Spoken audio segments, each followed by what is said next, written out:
the attention anti-Semitism of rising a on campus. businessman who There are actually precisely zero helped incidents of invest anti-Semitism in debt and high on our yield for campus an in insurance Brooklyn. company. Okay. And he had the idea to start up So a the Romans company were also that focused satisfied on with distressed debt just investing for an audience of hedge funds. observances of their And so authority. we, Like, for example, we they were launched that perfectly company okay together in 2013. knowing that the Jews And were then offering my sacrifices in the morning and in the evening for the benefit became of a lot the more empire. technical. We We'll hired come back to the former bankruptcy controversy around the attorneys and credit sacrifices analysts. ends later. But they And said, okay, that's ultimately, fine. You don't want to bow produce down like to our highly statues. specialized You don't want to content celebrate for our an feasts. audience of That's hedge fine. funds and then You're doing the investment sacrifice bankers, thing. That'll be lawyers, your assignment. So basically, they were willing to go along to get along as long as they got the money and as long as we did not fight back. They also made some really tremendous efforts not to display standards with the form of any living creature within the boundaries of Jerusalem. This didn't apply for the rest of Judea, but they were very sensitive in general not to walk into Jerusalem, let's say, with military banners that had an eagle on it, and things like that. They had instructions, depending on which emperor was in charge and which procurator was in power at the time. by and large, for much of the first century, they're really pretty good about these kinds of things, because Jews at the time were very, very particular about the graven image, which of course relates to the second commandment, which says you shall not make such graven images, and the interpretation that was common then was literally no images of cows, fish, people, anything. And so these things were observed. So for the most part, they were not terribly awful as oppressors go, but you'll see that this was going to go south very rapidly in the 60s. So let us turn now briefly to the two major client kings of the first century. They're both named Agrippas. They're actually both named Herod Agrippas, but they're usually referred to simply as Agrippas or even Agrippa. Agrippas the First, this is a coin minted by Agrippas the First. He ruled in Israel between years 37 and 41. You can see this is actually a pruta. This is a copper coin. It is the smallest denomination of currency in the Mishnaic and Talmudic period. This is the minimum, it's about the size of a dime in real life. This is the minimum amount of money that it takes to seal a transaction or an agreement. Famously in the Tractate Kedushin, this is what it takes to get married. Getting unmarried is considerably more expensive, I understand. But you can see that on the left it says in Greek Basileus, which means king, and there is a parasol, which I think is kind of like a symbol of protection, of shade, something like that. And on the right are sheaves of wheat, which are symbolic of plenty, of harvest, and so on. So Agrippas was an unusual figure. He was raised in Rome from the age of 6. You see this quite often with minor royalty, that they are raised in a kind of a hostage environment in the host city in order to learn the values of Rome, which he, of course, absorbed quite heavily. He was somewhat of a dissolute character. He was frequently in debt, and he was moving from place to place, borrowing money, essentially against his family name. And at one point, he was so impoverished, so heavily in debt, according to Josephus, he actually contemplated suicide. However, he fell in with the Emperor Caligula, who found in him a kindred spirit, and he actually traveled with Caligula's retinue. It was kind of like a Caligula groupie. And then when Caligula was assassinated, oh my gosh, he was in big trouble now, because what is he supposed to do? He has tied his entire career to this individual. He makes his way to Israel, and he becomes something of a Baal Tshuva. He actually becomes much more interested in Pharisaic Judaism, that is the traditional rabbinic Judaism of the great rabbis that were later formed the basis of the Judaism we know today. And the rabbis actually express some of their admiration for his support of Pharisaic ideas. For example, this famous passage in Tractate Sota, where Agrippas the king is given an aliyah within a particular context, and he's called up to read the Torah. As he's reading the Torah, he begins to cry, because he reads the verse, "You may not appoint a foreigner over you." And he, of course, is from Herod, his grandfather, and Herod was Midian, and so he feels, as much as I like these people, as much as I'd like to be appointed over them, I can never be though, because the Torah says I may not. And as he's crying, the entire nation said to him, "Fear not, Agrippa, you are our brother, you are our brother." Really smart mathematicians it's a very beautiful passage for which the Jews are all criticized, because, hey, it says in the Torah, the passage, it doesn't change. The kingship will come through the Father. So he's a kind of a complicated character, but he was not a Zoe Frum. He was not so stark. We know, for example, that he sort of practiced kosher style. Like when he was in Jerusalem, he was really straight and narrow. He loved the rabbis, showed up for Dafyani, he did everything. But when he was on the road, he was great with going to theaters and to the naked gymnastics and things like that. And we even have coins in which he printed images of himself, which were totally verboten in Jerusalem. But outside of Israel, he had no problem with transgressing these Jewish norms. So a little bit of a complex character. His son, Agrippas II, who reigned from around the year 50 until possibly the year 92, there's a lot of disparity about that. He's an even more complicated character. This is an amazing portrait from 1875, Nikolai Bodorevsky, the Apostle Paul on trial, because Agrippa II actually shows up in the New Testament, the Christian scriptures, where Paul is put on trial and defends Christianity before King Agrippa. So like his father, he was raised in Rome, he comes to Israel about the year 53, and just as his father was a understanding all these things, understanding all the terms of art, I still found myself going back, referencing the players in the front and trying to keep it all straight in my head because it was no doubt very complicated. So yeah, Loveman was basically kind of doing AI, like before AI. You know, he was sort of like a forerunner of big data and using that to his advantage. So what I'm curious about, though, is more on the corporate side. So the 90s, I think for all of us, unfortunately, feels like not that long ago, but it was a long time ago. So can you just talk a little bit about how the industry as a whole was transforming? It seemed like it was tied in with legacy businesses like Holiday Inn, and how did that evolve? Obviously, you talked about MBAs coming in and being more involved and sort of making it more technical. But talk to us a little bit about the landscape and then also how that looks different from today, because clearly back then it was just Vegas, Atlantic City, and that's clearly changed a lot too over the last 30 plus years. As we see from this particular passage, the person of the hospitality industry, Paul defends like how did casino ownership evolve and the business model evolve? Not successfully, but nevertheless, this guy here is not a casino analyst whatsoever. So those are the client that are active at this time. Let us now turn to the war itself. We try to understand the roots of this first Roman-Jewish war that ended in such disaster, so much so that we commemorated every year buddy system, non-professionals running the industry. The war lasted from about 66 to about the year 74. 2 MBAs and then what's going on is it begins in the north, where there are many people who are upset with Roman rule. They are upset with the transition into the procurators. They're very upset with the heavy taxation. They are upset with the impositions on their Jewish culture. And as we discussed last week, they coalesced into a group which are known in general as the zealots. The Kanoi. Josephus, he tends to call them not zealots, but bandits. Because again, remember, he's writing for a Roman audience, and they see these people as kind of like, hoodlums who are wandering around the north and attacking Roman caravans and things like that. And many of them put together significant followings. There's Judas of Gamala, there's John of Giscala, Simon ben Gioria. Many of them will be very important figures in the actual fight against Rome later, especially concentrated in Jerusalem.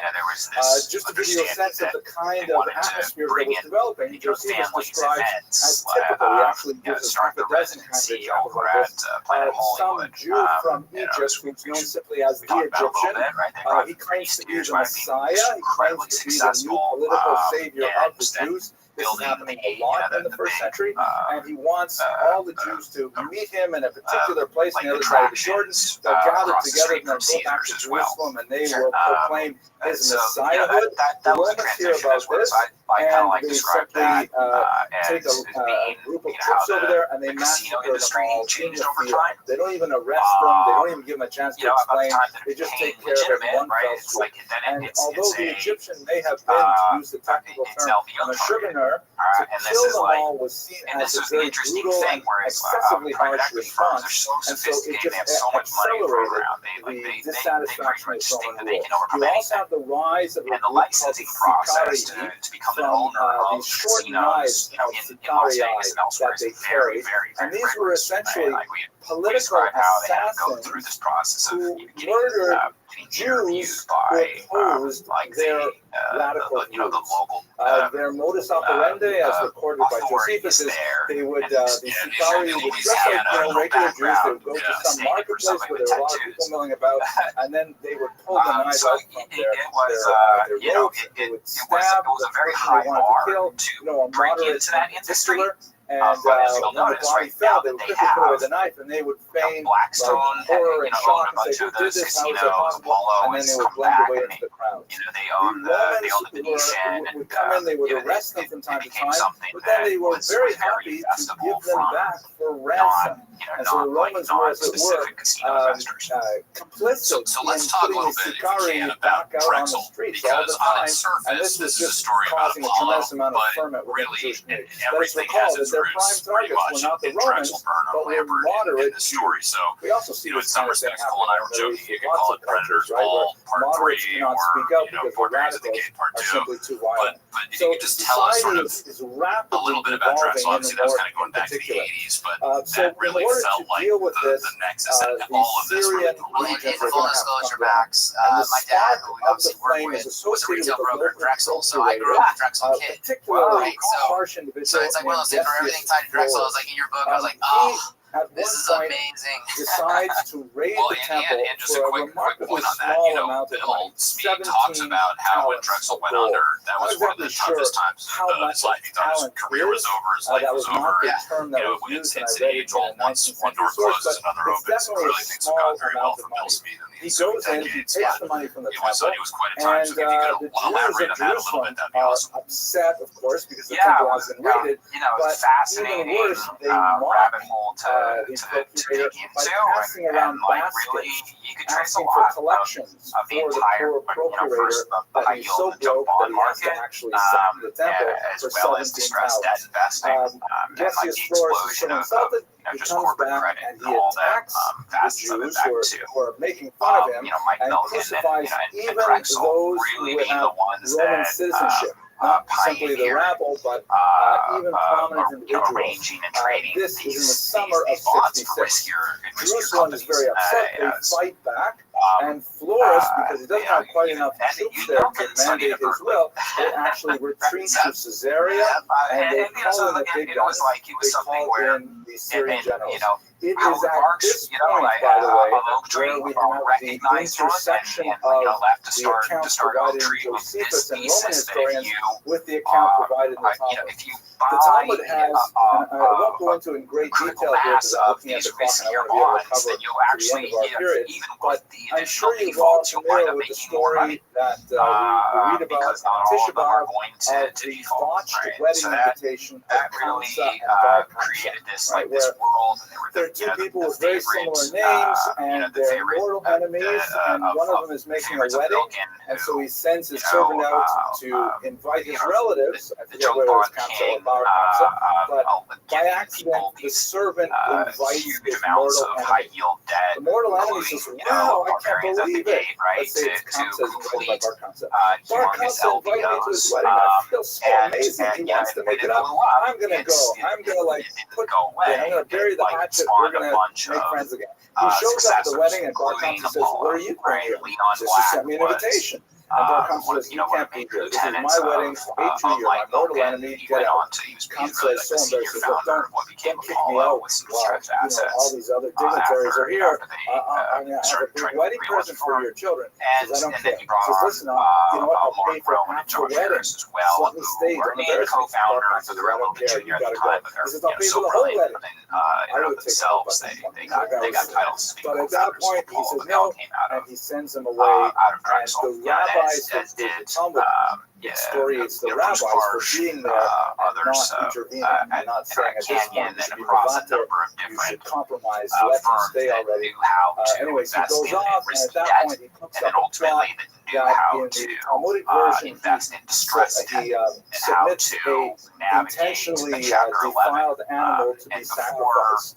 And the rabbis are discussing what should we do about this animal, which is to be sacrificed on behalf of the Roman emperor. If we don't sacrifice it, then the Roman empire is going to be even more upset with us than the local procurator was. If we do sacrifice it, then of course we're compromising Jewish law, and we're offering an illegal sacrifice. And even the possibility of killing the person who offered this blemish sacrifice was discussed and discarded because they said, we're not going to do this over a sacrifice. And at this point, the sacrifices were stopped. And by not offering that sacrifice, the reverberations are felt throughout the Roman Empire as well, because this was like a tremendous chutzpah, a tremendous slap in the face of the Romans, that the Jews will no longer even, as we do even upstairs in the synagogue on Saturday mornings, we always read a prayer for the government, right? It's actually mandated in Mishnah that we have to pray for the welfare of the government. It's as if we're making a point of saying, you know what, this government, we're not going to pray for. And so it contributes, this is where the story of the Talmud, the story in Josephus intersect. Cestius Gallus, he brings down a legion and some associated troops, perhaps 6,000 battle-hardened soldiers. He brings them down. The other thing it made me think of was, he marches straight through the south, he goes to Jerusalem, and he so it's like funny that in this deal, we effectively have a read in the Propco structure that I'm sure we'll talk about later. But again, this is like, it's like you can see, it's like you use a black light, you see Milton's name on the wall everywhere, but in broad daylight, it's just a wall. So, well, the other thing that's amazing is to be the number 3 person effectively at a firm like Josh Harris, kind of like the junior co-founder, and you end up owning multiple sports teams.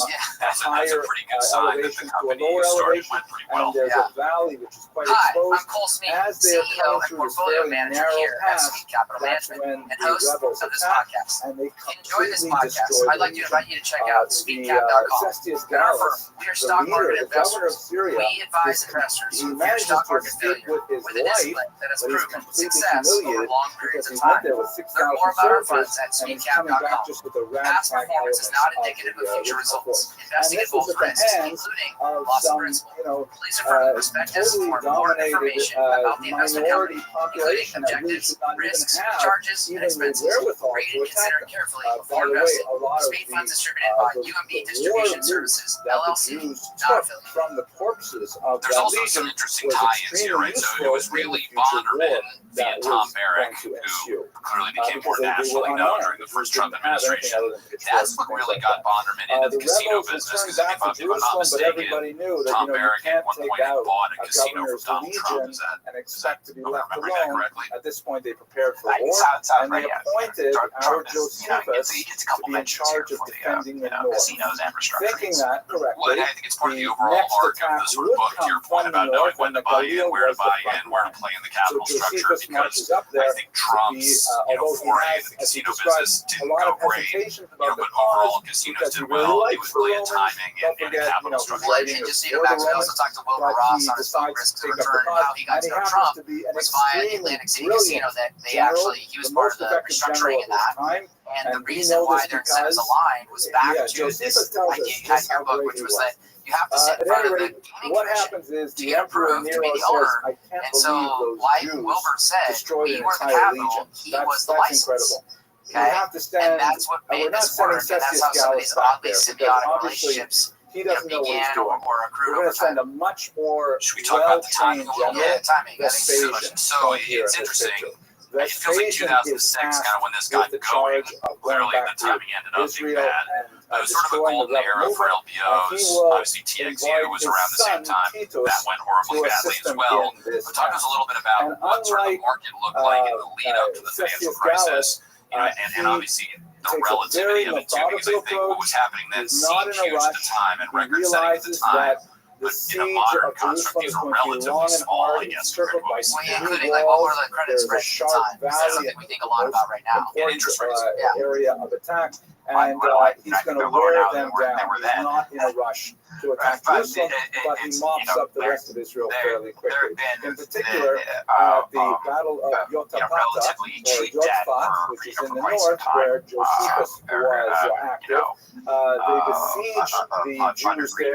Josephus describes, he really does sound like a pretty brilliant general. Like, for example, to try to make the Romans think that they have no problems, they have lots of supplies inside the fortress of Yotfat. They have plenty of water, and they don't. They're dying of thirst. He has the soldiers soak some of their laundry in the precious water they have left and hang dripping wet laundry on the outside walls, as if to say, we've got so much water here, we're wasting it by washing our clothes like this, in order to convince Vespasian that we sent this for a long, long time. And many other such devices that Josephus, in his very fertile imagination, provides for his readers. $90 a share, I think, was the deal price. Job for the public stock. is forced to fall under Vespasian's might, and Josephus finds himself alone with about 40 other soldiers. And they all agree to enter into a suicide pact. They are not going to surrender to the Romans. Josephus does not really want to participate in a suicide pact, so he comes up with this idea. I have a better idea. How about we all draw straws, and the person who draws the shortest straw will kill everyone else, because it's a hard thing to kill yourself. Let's put one person in charge of it. And then after they're all dead, then he'll kill himself. And of course, he draws the shortest straw. Isn't it amazing, right? His idea, he's holding the straws. He managed to draw the shortest straw, kills all the others, and then does not kill himself. He surrenders to Vespasian. And that Vespasian puts him in chains, but again, with his tremendous ability to think on his feet, Josephus greets Vespasian as Emperor Vespasian, which he is not. He's merely a general. And he says, why do you call me emperor? He says, because I have seen, I'm Jewish, we're connected with prophecy, I have seen that you will one day be emperor. And basically, as they're talking, they get a messenger that Emperor Nero, it's not Nero at this point, I guess it would be Nero, has died. I got my timing right. And Vespasian, you're called back to Rome to choose a new emperor, and ultimately Vespasian will be the new emperor. Housing was asset. Josephus alone with Titus, his son, who takes over charge of the attack on Jerusalem. This is, by the way, the monument at the city of Jotapata to Josephus and to the fighters there in his first battle 2,000 years ago. Now, the attack turns to Jerusalem, and this is really you also do a really good job of just explaining some of the mechanics of this from a structural perspective. So you talk about, for example, you explain a hung bridge. The rebels in obviously these banks that were financing a lot of the leverage side of this, they were getting an origination fee. They made some nice fees at the start of the deal. The question is, will they make money in the end, which tends to be the banker's dilemma, as they say. The Jews actually mounted a surprise attack and nearly destroyed a legion while it's a hung bridge on Twitter, and they're starting to market the dead finally. Romans build these siege engines to bring them up close to the walls. The Jews tunnel underneath the road, and they put in lots of wood, and then when the big heavy engines are coming along the roads, they set the wood on fire, collapsing the tunnels underneath and destroying the siege engines. So amazingly ingenious kind of devices are used to try to hold off the inevitable. But what is also true is they had a stunning inability to get along. payment in kind, which you introduce to your readers to make sure they understand several how different that's used. groups, That just elongates the runway, but that's all it does. Sooner or later, things have to be dealt with. And so, yes, spreads can help get things financed. The amount of demand, as you point out, like a Twitter stamp right now can help things, but it still has to get sold to someone. They even descend to such terrible depths in an attempt to try and weaken their rival Jewish zealot groups, actually burn their own grain stores to try and weaken the reserves of their rivals. And of course, this weakens the entire population living in Jerusalem. And we've already spoken about the moderates in Jerusalem who want to have none of this, but they are frightened into silence. So it's really, although the Jews are really amazing warriors with tremendous strategy and tactics, without leadership, they turn on each other in such horrible ways and really are responsible for the devastation that would follow. Titus' siege, eventually they're able to break through, and the walls of the temple destroyed in the summer of the year 70, resulting in some absolutely horrific massacres that, of course, are commemorated on the day of the month. So that represents the end of the main part of the First War. The last holdout, of course, is at Masada, which the Jews actually took in the 60s. The rebels took that fortress, which was originally one of the palaces of Herod, and they managed to hold out on this mountaintop for another few years, and it's a rather amazing, dramatic story. And then, like the story that I described in your spot, the rebels of Masada also commit suicide when it is clear that they will not be able to hold up the Romans anymore. The aftermath is also quite significant, and with a longer time to present, we can talk about how the Romans really made a tremendous amount of political hay out of this defeat. We should recall that although it was a long war, we're talking about 8 years, it was not the conquest of any territory. It was merely putting down a local rebellion of a very insignificant people, and yet the Romans made a tremendous amount of propaganda out of this defeat for their own internal purposes. They built, another thing, this amazing arch dedicated to Titus, the general that brought the war to a close. And of course, as you go on the right-hand side of this arch, you see the famous bas relief that shows the Jews being taken off into captivity with the spoils of the temple. It's a little bit of a math game of like what is your value, and that becomes obviously a contention. Other great university that has a very low anti-Semitism rate. Do we want to jump ahead to just looking at structure? Yeah, I think we should do that. As you were talking there, Max, it's funny to think about it. You're completely right. Deep in the stone, the banks had no choice but to go through with this financing, or they, Apollo would have been, in the first century, because the Romans actually painted their statues. But I think Apollo's breakup fee was like $350 million. So there was kind of a deep irony on the left, you you should see have in the just paid the standard $350 million in hindsight. Everybody would have saved a lot of money. It's just kind of funny to think about sometimes how these things ended up working out versus the emotions at the time. So we'll jump to the first slide that we have here. Just so to the right it says Candelabrorum, kind of look at this little column. So this is post LBO for those of you watching, watching at home. And so you had, Opco Propco, which was pretty typical, somewhat pioneering at the time, but had been done before.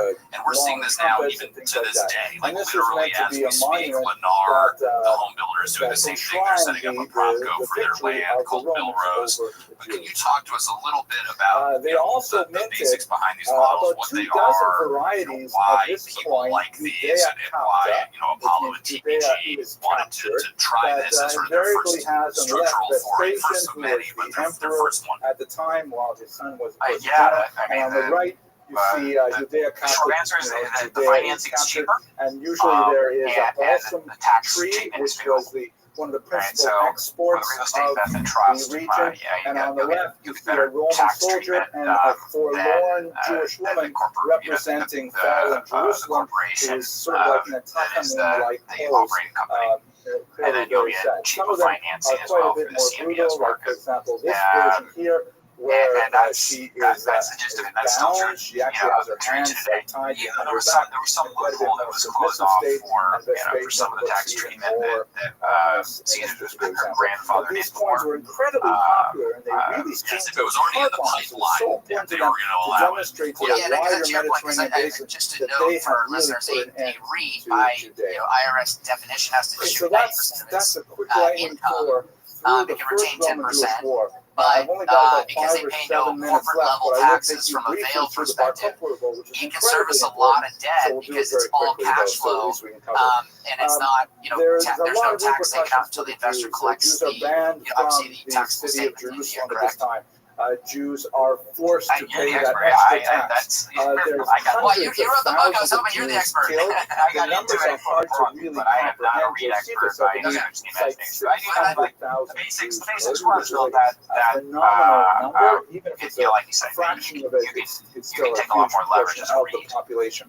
And the Jews are still rested. The Jews are still angry about this. There's a flare-up.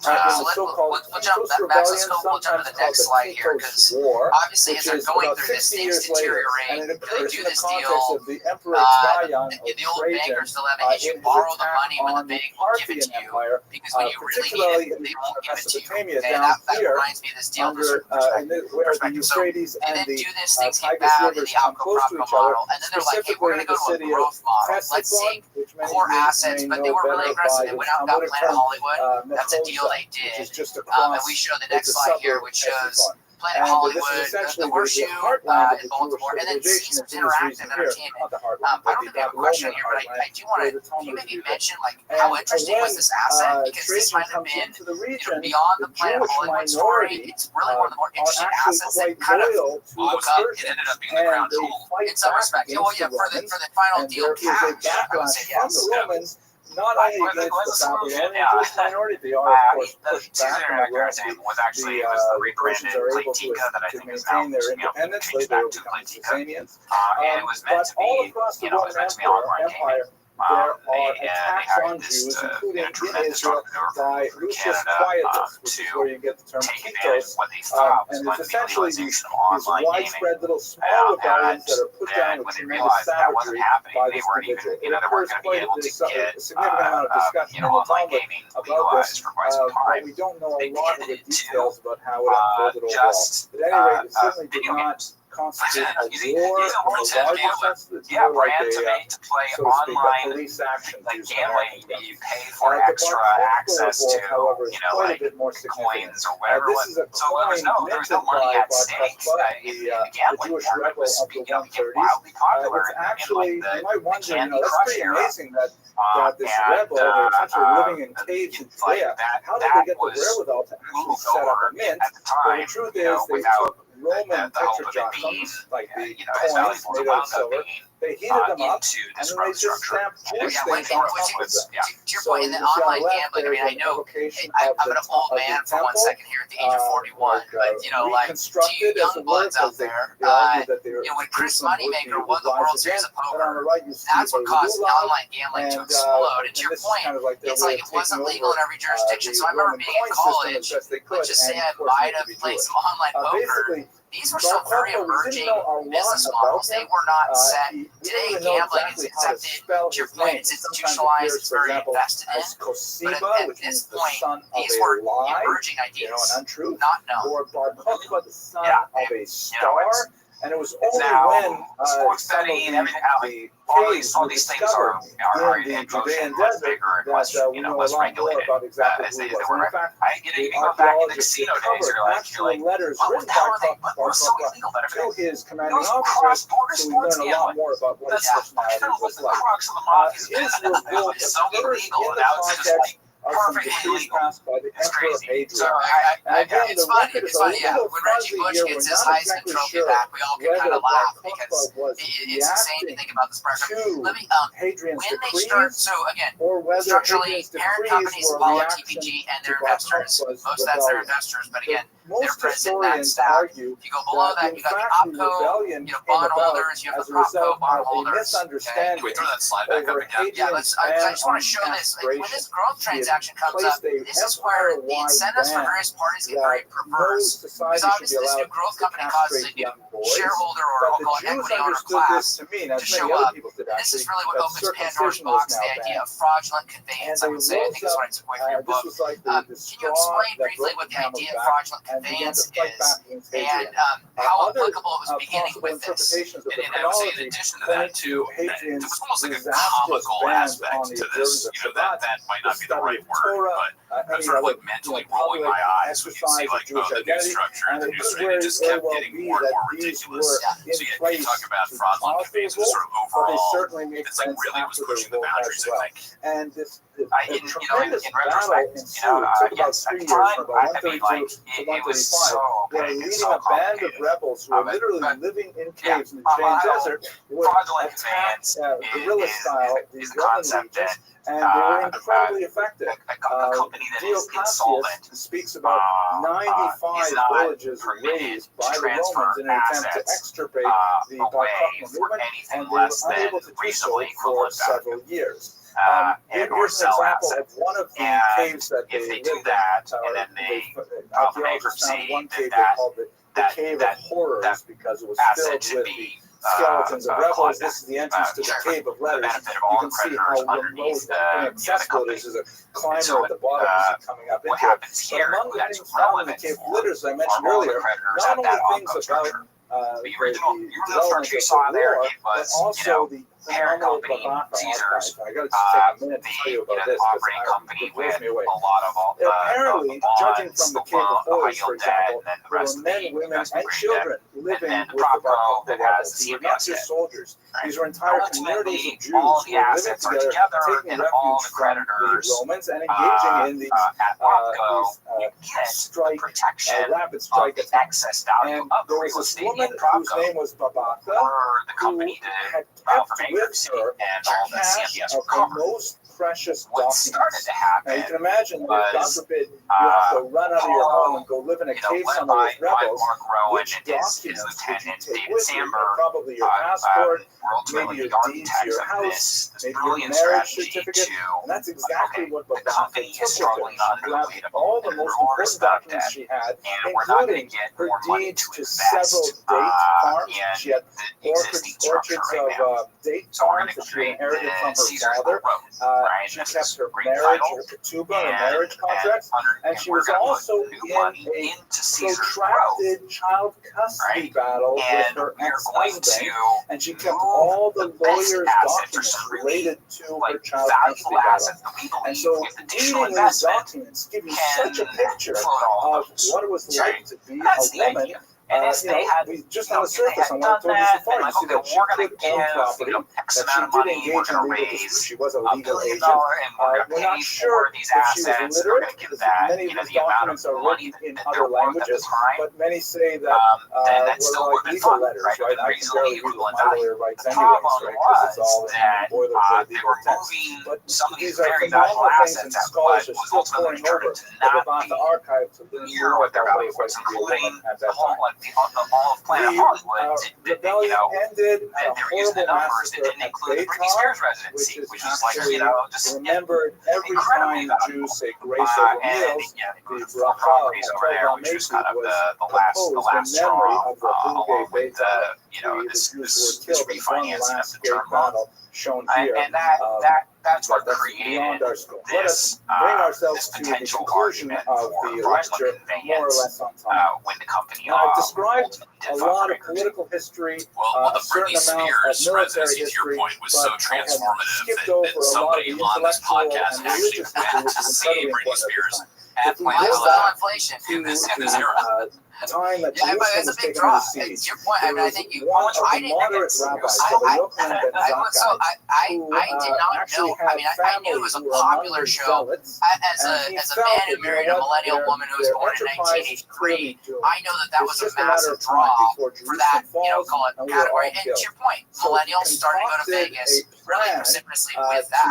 But they way underpaid her in some respects because she was worth a lot more than that. But she became a meaningful EBITDA contributor to the growth company. Which is funny to say that, like Britney Spears, in some respects, made the growth company work.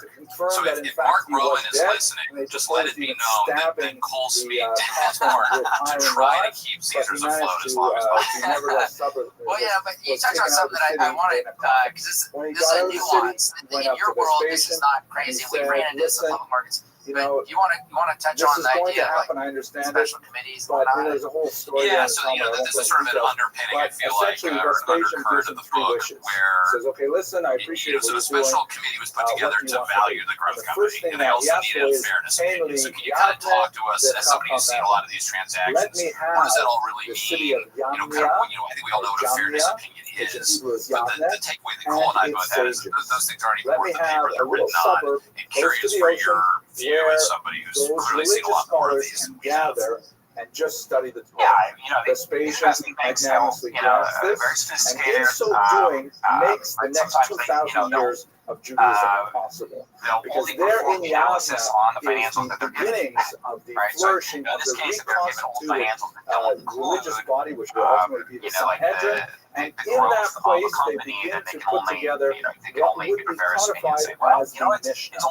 The Mishnah is an extremely important document that is the basis of the Talmud. It has 6 orders to it, and it basically discusses the main elements of Jewish law. It's a very complicated document that I'd love to have more time to talk about, but I see we're running out of time. Here, these are the 6 orders, though. The first is seeds, that deals essentially with agricultural law, which includes things like the sabbatical year, mixing, grafting, and things like that. holidays, second, if like they have current financials and it's a lot more transparent. The third is women, as you can see from the very fact that there's an order named women, it indicates it's primarily written for men. And the section on women is how to relate to women. I think that's why it is the biggest section, but it's like marriage, divorce, and things like that. And then as the yeshiva joke goes up all the stuff of the internet, after you study women, you have to study damages, right? So damages are like, the independent directors that were appointed to negotiate the transaction on behalf of blood poisoning and all these things. Who pays for what? And then the last two sections deal with temple rituals. And then I think the other thing that became problematic about this was that the creditors was a document that suddenly made Judaism important. Because when it would be codified into a text, it actually took an oral body of teaching, which was a great risk of being lost because your Apollo TBG's counsel was the OpCo, which is Paul Weiss. I think we have a little. We'll come to your footnote later. The footnote was very interesting. But what Max just said was that was the crux of the whole case. Really, creditors didn't have any representation, and they should have many years before they got it. To your point, and this kind of rolls into our next question. And actually, I want to put up our third slide, which is kind of the final structure slide that you show in your book. Apollo and TBG at this point. They can't say it. So like Sammer, he's playing bulldog in every conversation with everyone. When in reality, they're just buying time. They're trying to buy time to realize the value of their equity and trying to in every way, do that.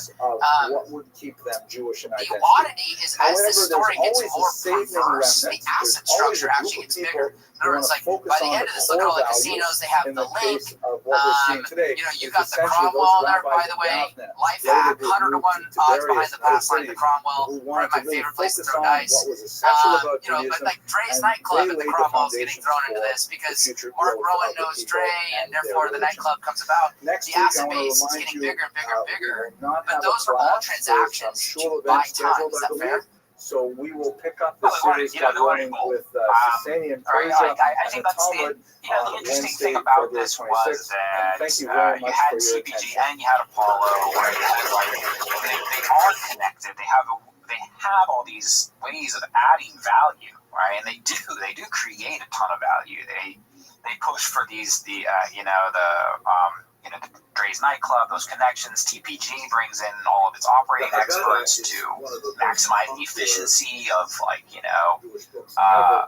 changing the rooms, right? We have they call the getting strong guys to go in and change the sheets to make it quicker, right? Strip it. It's like a McKinsey solution that you get, right? Right, and those things are helpful. They made the organization more efficient. They made it grow. You have the Caesars Interactive Entertainment growing its user base and value this whole time. So those things too they create a ton of value while they're doing this, and that's been the whole idea. While they're doing all this liability management so that they don't lose control of it before that value rebounds from the big hit that they took for a number of reasons during the Great Financial Crisis. We hope you're enjoying the podcast. We work hard putting together this show, but we work even harder for our investors at Smead Capital Management. At Smead, we believe in disciplined investing, which is why the Smead funds have a proven track record of long-term outperformance. If you're an investor who fears stock market failure like I do and want to invest in wonderful companies to build wealth, we invite you to visit SmeadCap.com. Past performance is not indicative of future results. Investing involves risks, including loss of principal. Please refer to the prospectus for important information about the investment company, including objectives, risks, charges, and expenses. Read and consider it carefully before investing. Smead Funds distributed by UMB Distribution Services, LLC, not affiliated. Yeah, I do agree that it was a time game insofar as I think the strategy was, to your point, Max, add value, kick the can down the road. We all know from basic options that an out-of-the-money option, time is your friend. And so the longer they can stretch it out, maybe they got lucky. And also, they almost did. And also, markets are a confidence game. Yeah. And as long as you showed confidence, people wouldn't question you. It's when people had a lot of facts against you that they questioned your confidence. That's right. So another interesting, again, story is fascinating, and there are all these like sidebars. Just when you thought it couldn't get weirder, it got weirder. And Max, if you had written this as a Hollywood script, fiction, you would have gotten laughed out of the office. They would have been like, this is too ridiculous. This could never happen. Or a pass. So let's talk a little bit about the Trust Indenture Act of 1939 and one, kind of what that was about, what those sort of lawsuits there were about, and then how this really reached the highest levels of politics in Washington. Yeah, it was this was interesting, right? It was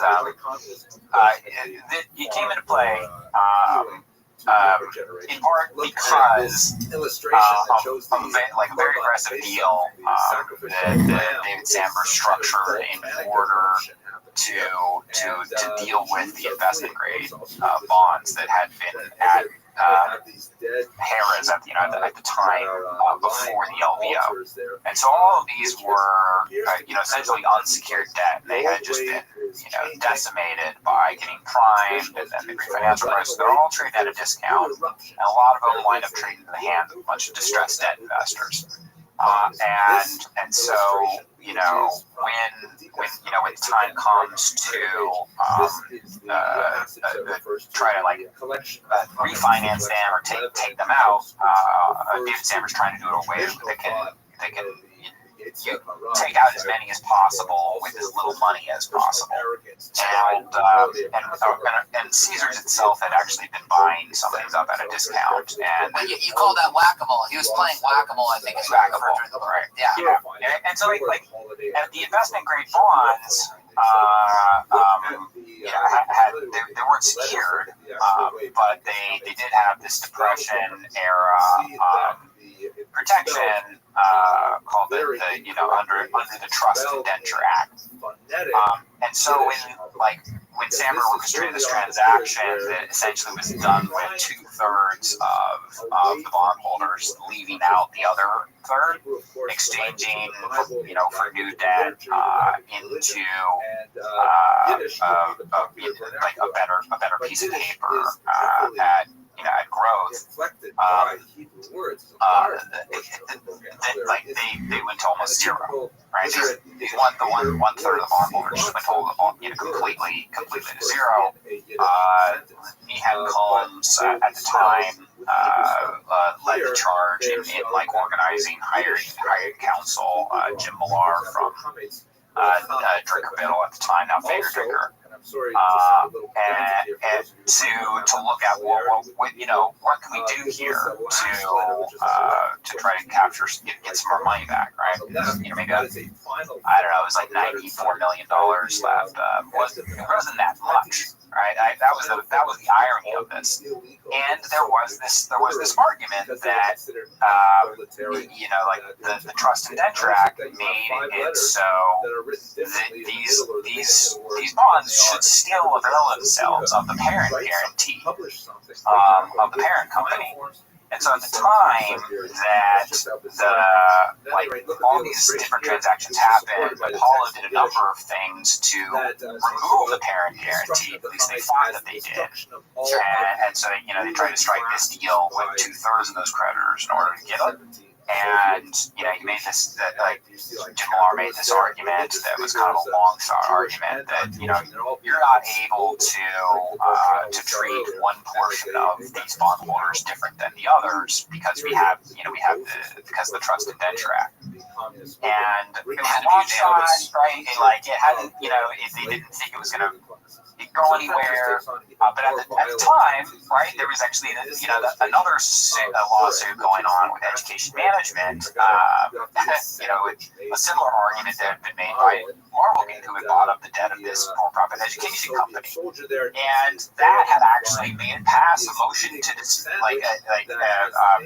or it made it to the next phase of the lawsuit, where it seemed as if the courts were going to honor the debt that had been left behind in these types of transactions.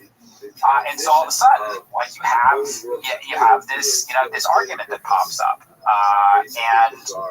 And so like Apollo is looking at this and they're thinking, like where did this come from, right? Like this is like what? If that's all that's holding us back from from completing these discounted, coercive transactions and leaving some of our creditors behind, well, let's go change the law. Right, so they get lobbyists together to go to Congress.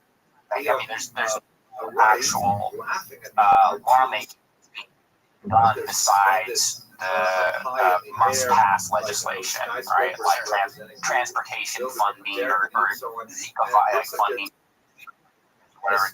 And so that's what they wind up doing. And this is where I learned how things are done in Washington. Is they lobby whoever to put in these riders in must-pass legislation to do with that legislation. Like virus act, like whatever the budget, exactly. The omnibus budget, right? That must pass. Well, they put all these little riders in. They're supposed to be non-controversial. They got one senator, to say, hey, like, well, sure.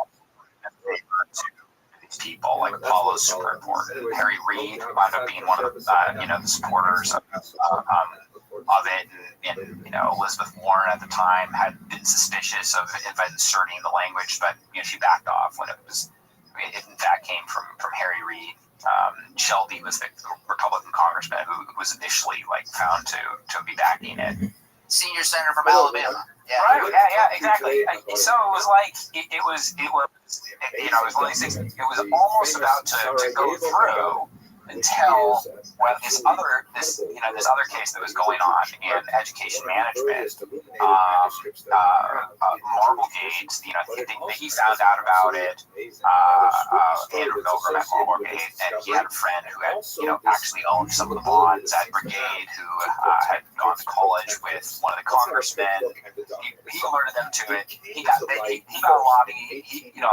firm. Oak Tree got some lobbyists together, and they convened on anybody that he could to say that this is bad law. This is bad. You can't include this language. And it was about to pass, but they ultimately got enough people to listen to them to just cut it from those must-have pieces of legislation, and therefore and so the argument still held up, right? That law was still a threat to Apollo in the Caesars case because of this lobby, right? So they're trying to change the law in order to continue to form the restructuring the way that they wanted to. There's a little bit of a spoiler alert here, but for those of you at home who may not read the entire book, something that's super fascinating is that this whole threat of the TIA, the Marblegate lawsuit, that's what really scared Apollo and TPG ultimately, because had that kind of gone all the way through and become sort of settled law, they would have been on the hook for double-digit billions of dollars. They found out literally the day they were signing off on everything and moving forward that actually Marblegate was going to be unsuccessful. And so this fear, this sort of Damocles sword they had hanging over them this entire time, ended up being nothing. And they found out at the 11th hour, and they're like, you know what, it's over. Let's go. The other odd, again, this has been talked about in the last 5 years. This is not unique to discussion in, I'll call it legal forums or credit forums. But the other thing that you talk about is what Elliott did through the CDS. You called it, I think, your chapter on it was called First Derivative. And they bought CDS. They obviously own bonds as well, but they bought CDS, and they went to the company and said, you should go into bankruptcy. Well, now you're not required by law at this point in our lives to go out and say, oh, by the way, I'm long the CDS, so I make a killing if you do that. And so it's this whole idea of insider dealing. Is it insider dealing or not? And is there any ethical standards for that? That's been debated a lot the last 5 years because there's more instances of this coming up. But isn't that an inherent issue that's, maybe since the Bankruptcy Act of 1978 really has not codified the rules around a derivative like that? Is that fair? Yeah, and to my knowledge, I don't think there's no rules against insider trading in CES. So that's not a joke. There's No, that's actually true. And again, just to expand on that, what Elliott really did was it was all a timing play. I think the markets kind of knew that a bankruptcy was coming, but the markets were pricing it in much later than it ended up happening. Yeah. But Elliott had debt that needed to be restructured, and so they kind of had Apollo right where they wanted them. They loaded the boat on the timing of the CDS, betting that it was going to be sooner rather than later on the bankruptcy filing. Then went to Apollo and said, hey, we're willing to cut you a deal and renegotiate this debt contingent on you filing for bankruptcy now. Sleight of hand. And they did that, and it ended up paying off to the tune of hundreds of millions of dollars. And so, yeah, I agree with what both of you are saying. It feels like insider trading, but legally, it's not. It's the rules. It's the rules as they say. Yeah. So this, there was there's been some pushback around that, and the counterparty to Elliott for a lot of that at the time, was GSO, and then they later got into a big fight over another seed manufacturer default. Hotmanian is what they became called. This is what hedge funds do. All right, it was a very very ballsy but very savvy move to buy into the first lien bonds of value management by Paul Singer and the investment professional who was doing a lot of this is Dave Miller. He's now one of the heads of distressed investing there. And to then become Apollo's only friend, right? And that's what happened is that Caesars wound up filing with just one creditor class signed on to a restructuring support agreement, and that was the first lien bonds. There was a lot of them. It was $5 billion plus in first lien bonds, but out of an $18 billion capital structure, it wasn't going to be enough to get the thing done. Hey, I want to give a big shout out to everyone who's been working so hard on the show. We recently hit the top 10 investing podcasts on Apple Podcasts, and even #1 in the business category in several countries. As you may know, this show is brought to you by Smead Capital Management. Smead Capital Management understands how frustrating and illogical the stock market can be. If you're searching for funds with a proven track record, give the Smead funds a look, or better yet, reach out at smeadcap.com. And don't forget to mention that you're a fan of the podcast. Past performance is not indicative of future results. Investing involves risks, including loss of principal. Please refer to the prospectus for important information about the investment company, including objectives, risks, charges, and expenses. Read and consider it carefully before investing. Smead Funds distributed by UMB Distribution Services, LLC, not affiliated. Well, the other thing that struck both Cole and I when we read this was there was a lot of sort of personalities in the story, obviously, but there were also a lot of personal relationships that went back in some cases many decades. You had Howard Marks trying to rein in Ken Liang because he was friends with Leon Black. So if you could talk a little bit just about how you feel like that impacted it. And things also got deeply personal, too. I mean, there was that one time where Samber wanted to do something very graphic to Ken Liang's oatmeal. Just curious how the personalities and the interpersonal relationships behind the scenes sort of had an impact for better or worse on this entire affair. Yeah, and that was part of the most gratifying as a journalist, and being able to delve into the personalities behind these transactions. Business journalism, a lot of it's, there's XYZ company, does this, that, or the other thing, right? And a lionizing profile of a master at the university. In this case, we really because both Sujit and I had such good reputation, sources, and then there was a group of winners that really wanted to talk about how brilliant they were, and then once we got that story, the other side was like, well, let's quite like that. We got to get into a lot of these these personalities and the relationships. How three of the main players here went to the same finals club at Harvard, right? two of them, between Janie and Miller, were like really good friends from from boarding school. So and then there's like the whole connection between everyone who is at Drexel at one point.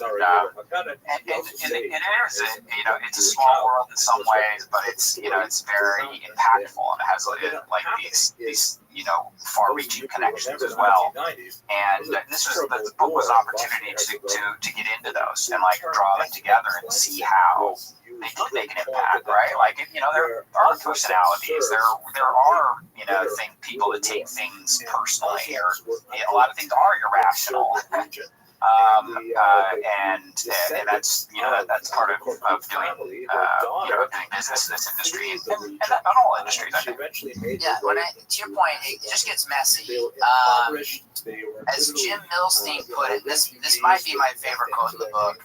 Quote, "This mess had many fathers," end quote, which is his way of explaining it is my client's fault, but there's a lot of faults, in effect, is what he was saying, because he didn't want to admit that Apollo and TPG had done something wrong necessarily.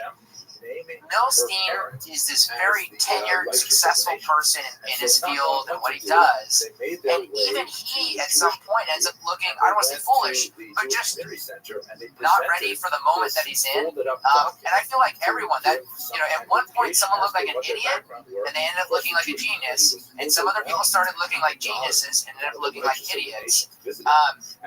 Was it just the fact there was so much competition in the intellect of these people, and that's why there was such a movement during your story? Yeah, I mean, I'm just like, hopefully we just capture people fairly, right? Our book is not Manichean.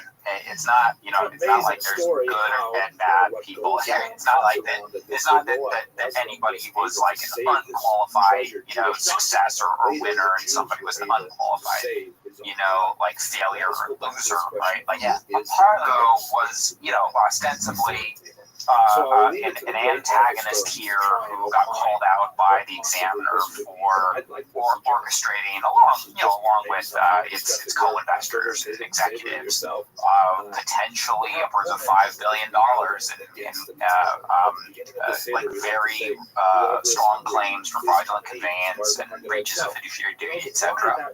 And at the end of everything, all they'll have to do is get back their equity check, and they raised the largest fund in private equity history. They've gone on to be continuing one of the largest and most successful investment firms in history, right? So it's like we wanted to capture all the nuance and like the individuals for who they were in this industry to the extent that we could, and their history, right? Like Jim Milstein, he did become like a important pioneer in the structuring industry, but he was also the son of Ira Milstein, who was a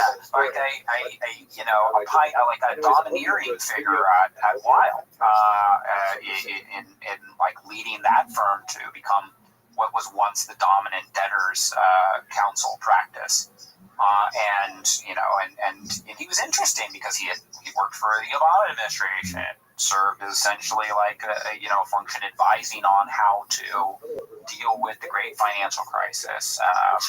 So it was one of those things where you come out of like doing these things on a big picture level to what the hell, like what this petty squabbling between two funds that actually have the same LPs, the same pensions or insurance companies. Like it was it seemed kind of small time in some ways, and so it was we tried to capture that was the context that he's dealing with it, while you have a lot of younger, ambitious, aggressive,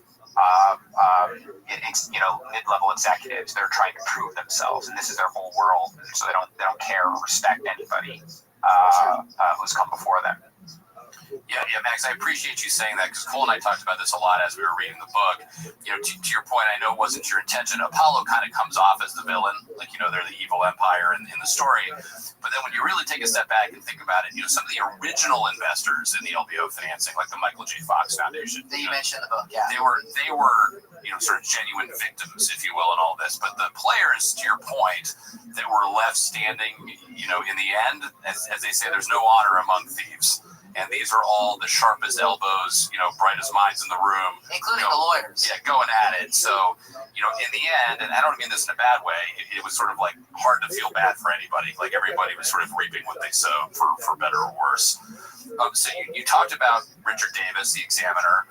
Curious, you know, that was clearly sort of like the pivotal point in this case. You know, do you think that he was fair in his work and his assessment? Do you think he was biased going in? Because I think there's little doubt that if Davis had different findings, you know, this whole affair probably would have turned out quite differently. Yeah, very much so. You know, Sajid and I joke that Richard Davis, the former Watergate prosecutor, like kind of very respected, a professional. Was our third co-author, and because we relied heavily on his 1,800-page Examiner's report, and because he had the sway to get interviews with everybody who was involved. And they didn't require a subpoena. People did it voluntarily, but they were not going to not talk to him. So everyone kind of treated him as the judge to begin with, and so he got access to everybody. And then his report was the result of these hundreds and hundreds of interviews and reviewing millions of pages, having his own team of lawyers pouring through all these documents and understanding the transactions. So that, obviously we think that his work was done fair-minded, right? I think that there's legitimate criticisms of some of the valuations here, conclusions there, but I think it was very helpful, very revelatory, and then re-reporting some of it, it seems like he made fair criticism, right? The smoking gun for him with Apollo was that, like, in their mindset, they had this slide that was presented internally where it said, okay, well, we're gonna move all these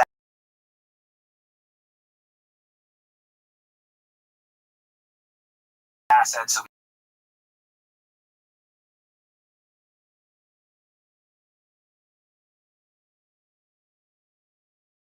creditors, and they've entered the bankruptcy. So we can have our being done without there being anyone for the credit at a time where ostensibly that it was insolvent, which you have a fiduciary responsibility to the creditors of the company at the point that it might be insolvent. So he put those together fairly thoroughly. Wasn't afraid to take positions on it, and yeah, right. Was a really interesting character. Like his motivations too. He just wants to do a good job. Well, did you want an interesting character at this point in the book? We know who the winners are, right? So, for example, if someone says, walking away from your book, there's no good, there's no evil, but who won a lot, okay? And I will dub this, I don't think anyone's done this, but I'll call it the Yellowstone Club rule.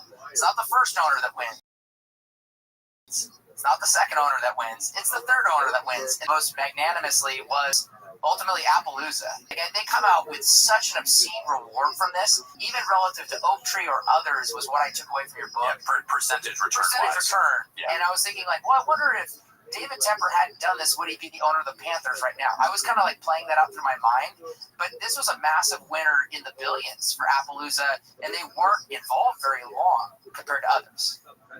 Yeah, probably around $1 billion. Yeah, exactly. And like but it's so I tried to so this is just pure kind of speculation, my memory, but like we tried to quantify everyone's like absolute dollar amount. So we estimated that like Appaloosa, Elliott, and Silver Point actually all made upwards of $1 billion plus. Right on this, and in the end, the IRR was a little bit better because he was invested for a shorter amount of time, as a second hit. Oak Tree, because they were par investors, so like that, their IRR might have been lower, but they still wound up they bought in when things were strictly. The bonds that were represented by like White and Case, the senior guarantee notes, wound up having some of the best returns relative to where they were trading. Not too many people bought in at that level, but maybe there were some who might have just gotten better returns. Sure. So there was an enormous amount of value here because the company was valuable, right? And it did wind up being worth more than the entirety of its debt eventually. So Paulo's thesis was right, and that just timing was not good. I think that's super well said. And Cole and I were talking about that this morning. TPG and Apollo thought they could make billions off this trade, and it turns out there were billions to be made off this trade. And to your point, several firms and even individuals ended up making billions, but it just wasn't Apollo and TPG. So to that end, there's a lot of players in this story, a lot of names in the book. What struck me, just sort of like a cursory looking people up on LinkedIn. It seems like a lot of people, like most of the people in the story, are still at the same firms they were at. If anything, they're more senior, more wealthy now. So I'm curious, both from the investment firm's perspective, the lawyers, the bankers, how did this impact people in their careers? Because for to a large degree, this was a debacle, but it doesn't seem like it had a profoundly negative influence really on anybody professionally. So curious for your thoughts on that. Yeah, the things about this book now is that it's still so relevant because we hear that there are trading desks and law firms and investment banks that hand it out to their juniors and just look, each one of those people, those are potential clients and colleagues right there. Everyone acquitted themselves well, right? And Amber is the co-head of private equity at Apollo, and it's you look at what he did, and it was okay, well, he was going into boardrooms with a bunch of other aggressive investors. A lot of them were older, senior, and it's all right, maybe the best strategy was to throw a tantrum and walk out. Right? It's you're not going to get anything by just sitting there and negotiating rationally. Daniel Kahneman even says that, right? In Thinking Fast and Slow and some of his subsequent studies. So all the characters and the people in there, right? Nobody dies, nobody goes to jail. It was a highly interesting discrete period of time where there were winners and losers monetarily. But ultimately, most of the people are still in the same industry and continue to make money off of it in other ways. So you said that you tried to not take shots at firms or individuals in the book, and I agree you did a good job of avoiding that. You did take a parting shot on the very last page of the book at Paul Weiss, and I think it's relevant today. We talk about disinformation. The right thinks the legacy media is liberal biased. The left thinks X is all conservative bias, and you kind of touch on that, indirectly on that last page where you felt that you and your co-author were stifled from sort of telling the story and trying to tell the truth. So I was wondering if you could, expand on that, because I think it's really quite relevant today. Yeah, again, it's I guess I don't, It was Paul Weiss in there at the behest of maybe at the behest of Apollo, maybe not. I don't know. I think it's a standard thing to do when like you're powerful, influential, we're going money to try to control the narrative, right? In the media and in the media space. And part of the strategy of doing that, right, is to cut short potentially negative coverage or a narrative that doesn't favor you. And so, so Paul Weiss would, did send some menacing letters over, asking to see our manuscript, and that if we published anything that was untoward, there could be consequences. And I think I do know a lot of that happens, right? The intimidation of the media, there's power imbalance, obviously. And most journalists are not making a lot of money, and they're just trying to get to the heart of things. And so, I think that I hope that people are discouraged from intimidating journalists. Like, the one thing that journalists can do is report on what you've just done accurately. And if you're sending threatening letters, then there's nothing to prevent us from publishing them.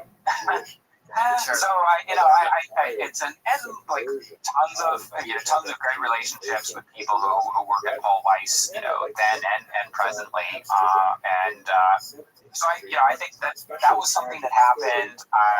I think it's misguided. I don't think that firms should do it. I think it is inevitable that they're going to try to if they think that it's going to help them shape the narrative or prevent negative coverage. Let's see, another kind of parting question. The nominal level of rates is obviously higher today. We just use the 10-year treasury right now as an example. Okay. Spreads, like we talked about, are really tight. Junk bond offerings way oversubscribed right now. So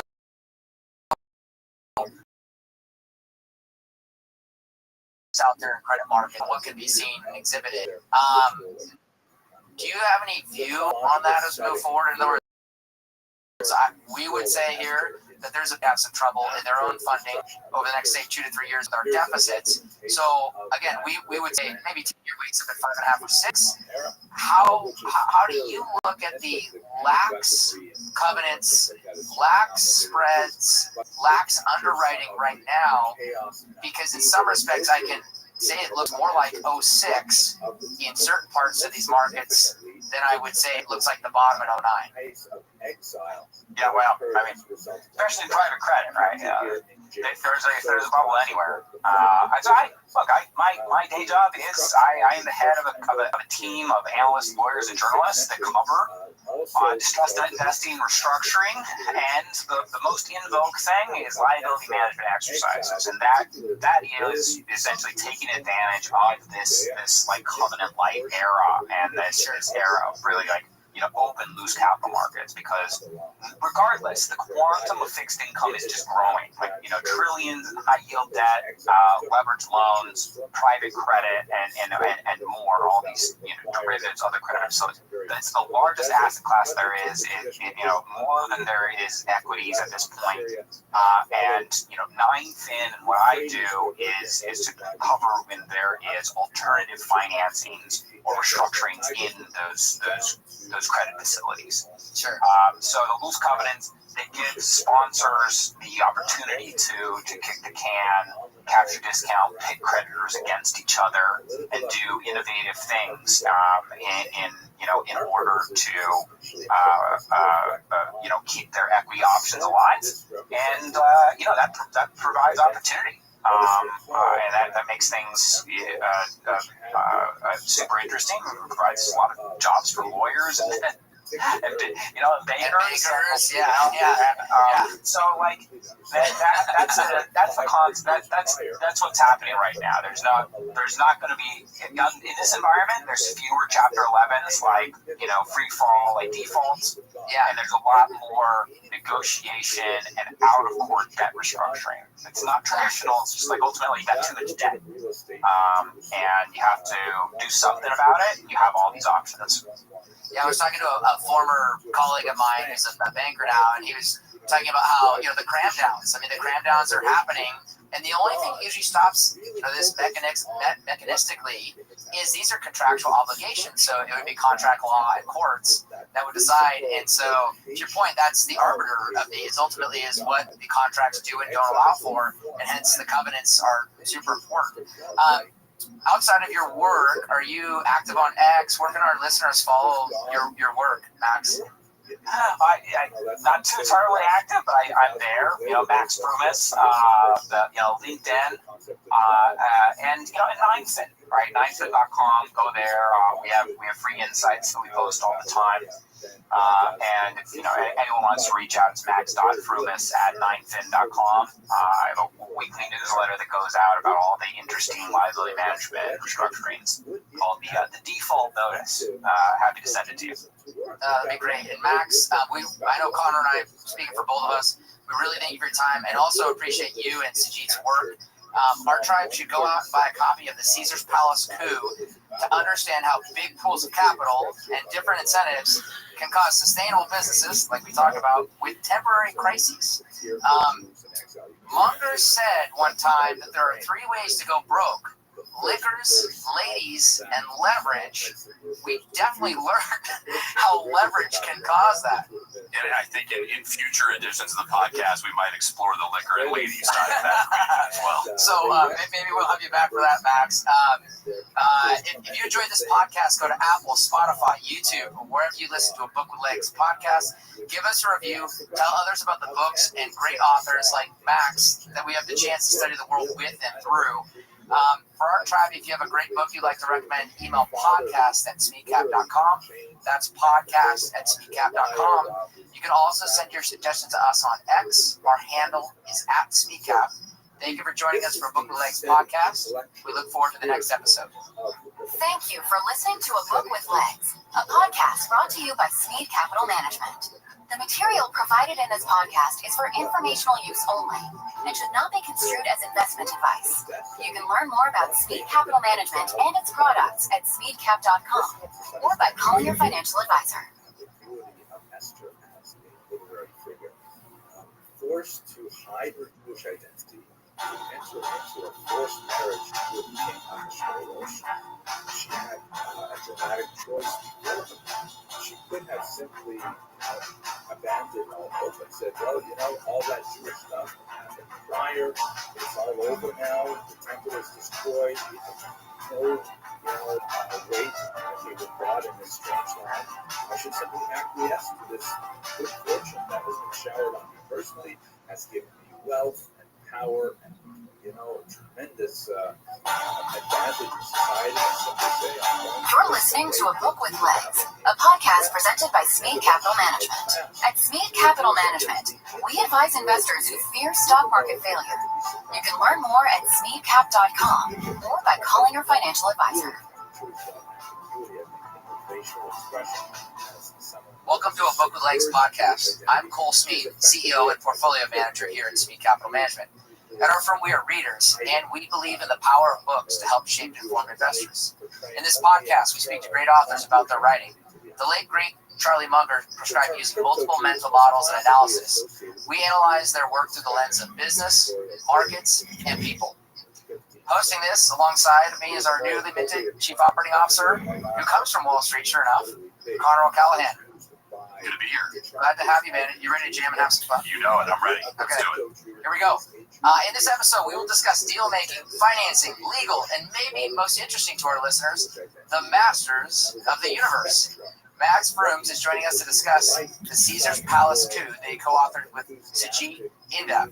Little background on Max. Max is the global head of distress and restructuring news at Ninefin.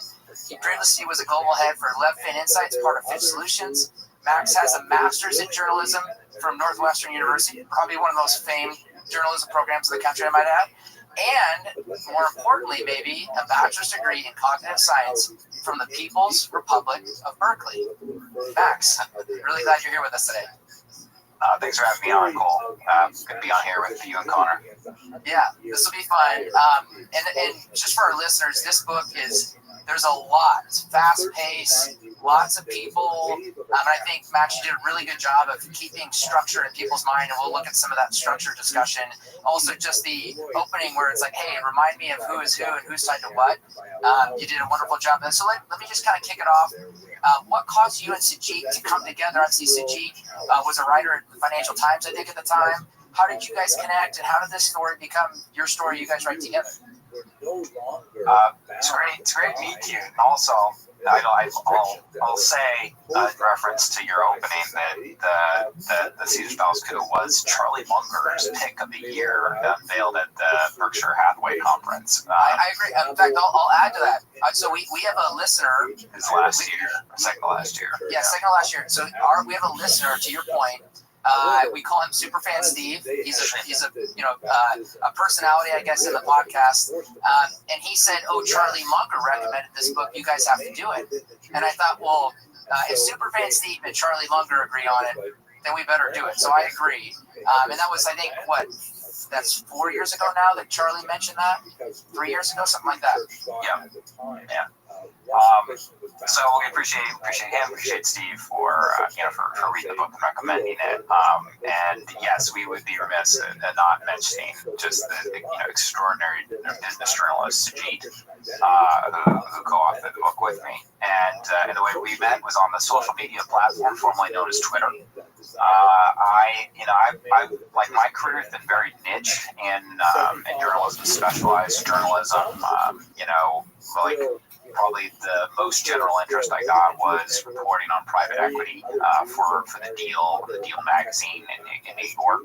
And there I specialized more and more into corporate finance for a publication out of Standard & Poor's and covering distressed debt, where I got the attention of a businessman who actually helped invest in debt and high yield for an insurance company. And he had the idea to start up a company that focused on distressed debt investing for an audience of hedge funds. And so we launched that company together in 2013. And then my reporting became a lot more technical. We hired former bankruptcy attorneys and credit analysts, and ultimately produced highly specialized content for an audience of hedge funds and then investment bankers, lawyers, etc., and trying to get at all the complexities of these distressed companies, and then ultimately the trading prices of the debt securities throughout the course of a Chapter 11 restructuring. And so while I was doing, after 4 years of that company wound up being a great success, my shares invested. I always wanted to write a book. I thought it was a super interesting industry, so I put together a proposal and started shopping it around. At the time, Sajid was writing for the Financial Times as the editor of the Lex column, and he'd been super interested in the Caesars story from the perspective of the intersection of corporate finance and corporate law, right? He's like, well, and he used to be an investment banker at Lazard. And so he wrote this great capstone piece for the Financial Times that really kind of got into some of the behind the scenes of the angry negotiations between Apollo and Oaktree and others. And I had been covering Caesars from the front lines of live blogging the bankruptcy hearings and litigation and reporting on the groups that were forming behind the scenes. He heard about me writing, proposing this book from one of his sources, a mutual source. Reached out on Twitter and said, "Hey, look, I heard you're writing this book. I love this story. Any way I can be helpful, be great, right?"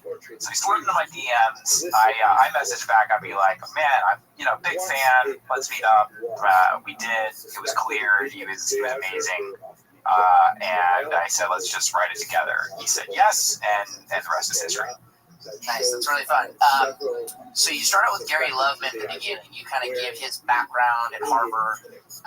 Can you just, kind of briefly touch on some of that background that brought him really to the casino business ultimately? Right. This is an MIT trained economist. Gary Loveman, extremely smart. Actually, came from a much more blue collar background, and made a name for himself in economics, and then went on to teach at Harvard, and while there did some consulting work on the side for what was then Harris. And then he was brought on by the CEO at the time, where the CEO of Harris started to really identify that, okay, this industry, like the casino industry, is kind of in, just olden times, right? Like the movie Casino was going on, and that's at the time. And, great movie. Yeah, it's right. I researched that, watched it, read it, but because I was hoping when we were looking into the Caesars and what became Caesars and this grand casino operating company, that I would find a bunch of ties to the mob, right? There's gotta be something in here, right? Loveman, he must have struck a bunch of backroom deals. No, the truth was, by that time, it had transitioned from this illicit industry with a lot of shady dealings going on to one that is upfront about what it's doing with a bunch of MBAs running it, right? And so this was where they started bringing in mathematicians, and Harris was really the first to do this, and Gary Loveman was really a pioneer in taking all the data and the numbers that they were getting from the casino business, because they could track it to its D of how many people were using which machines, what their ages were, what their demographics were, what their day jobs were, how often they went, and what brought them in. So he took all of this data and turned it into the Total Rewards program. Hired a couple of other, really smart mathematicians to do that work, and then pioneer what is now de rigueur, and then in any industry really, in sending targeting people with the promotions that are most likely to bring them in and keep them loyal, and that wound up being very successful for Harris, that attracted Apollo and other private equity investors that ultimately wound up doing this deal. At the time, between 2006 and 2008, when there's private equity firms were writing humongous checks to load up relatively healthy investment grade companies, even public companies, with debt in order to just grow into that debt and make a huge return on investment. So that, Loveman was the attraction there. You could turn, they just kept on buying casinos and plugging it into the Total Reward system. You didn't have to compete with the Venetian and the big, attractive Fox model that some of the other ostentatious competitors would apply. Yeah, it was pretty cool reading about Loveman. It was a captivating read. And by the way, as Cole mentioned, I have about 20 years of background in structured credit. And so your book was fantastic. Even for me, though, understanding all these things, understanding all the terms of art, I still found myself going back, referencing the players in the front and trying to keep it all straight in my head, because it was no doubt very complicated. So yeah, Loveman was basically kind of doing AI before AI. He was sort of like a forerunner of big data and using that to his advantage. So what I'm curious about, though, is more on the corporate side. So the 90s, I think for all of us, unfortunately, feels like not that long ago, but it was a long time ago. So can you just talk a little bit about how the industry as a whole was transforming? It seemed like it was tied in with legacy businesses like Holiday Inn, and then how did that evolve? Obviously, you talked about MBAs coming in and being more involved and sort of making it more technical. But talk to us a little bit about the landscape, and then also how that looks different from today, because clearly back then it was just Vegas and Atlantic City, and that's clearly changed a lot too over the last 30 plus years. The casino industry, you're saying? Or the hospitality industry? Both. How did casino ownership evolve and the business model evolve? disclaimer, not a casino analyst whatsoever. But like for the for this this book, we tracked the transition, and it was kind of a twofold transition from just high school grads, buddy system, non-professionals running the industry who knew people to break some legs.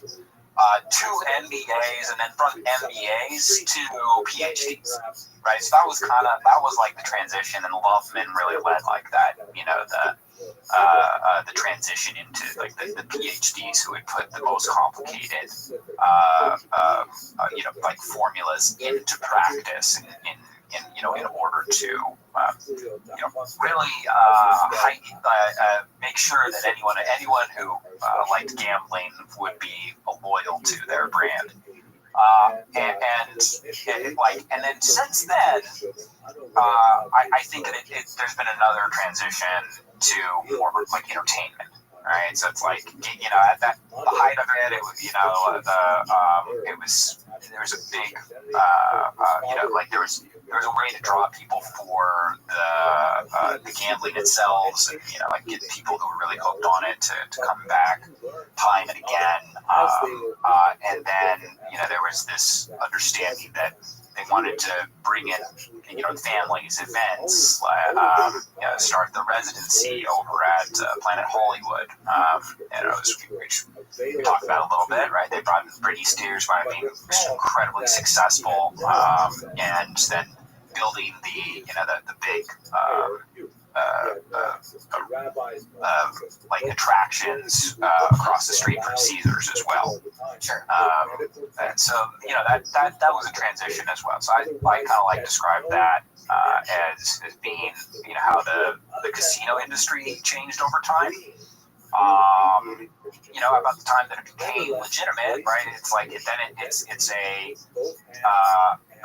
LBO target, and this was the interesting thing. Whereas private equity firms are so sophisticated, they have so much money to throw around. They pretty much think that they can overcome anything.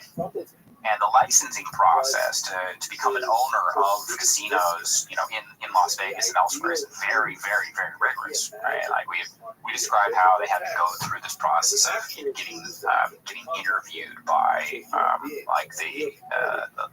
local authorities there, and they always have a criminal background mistaken for somebody with tattoos. So it was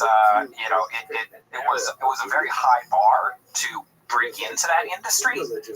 But as you'll notice, right now that they have, Blackstone, owned a bunch of those casinos. Apollo has come back, and they own the Venetian, and it became something that was very investable from non-specific casino investors. So let's talk a little bit, if we can, about Drexel, because on its surface, this is a story about Apollo, but really everything has its roots pretty much in Drexel, Burnham, Lambert in this story. So, in some respects, Cole and I were joking, you could call it Predator's Ball Part 3 or, Boy Marries at the Gate Part 2. But if you could just tell us sort of a little bit about Drexel. Obviously, that was kind of going back to the 80s, but that really felt like the nexus, and all of this really proliferated. In full disclosure, Max, my dad, who we obviously work with, was a retail broker at Drexel, so I grew up a Drexel kid. Wow, right? cool.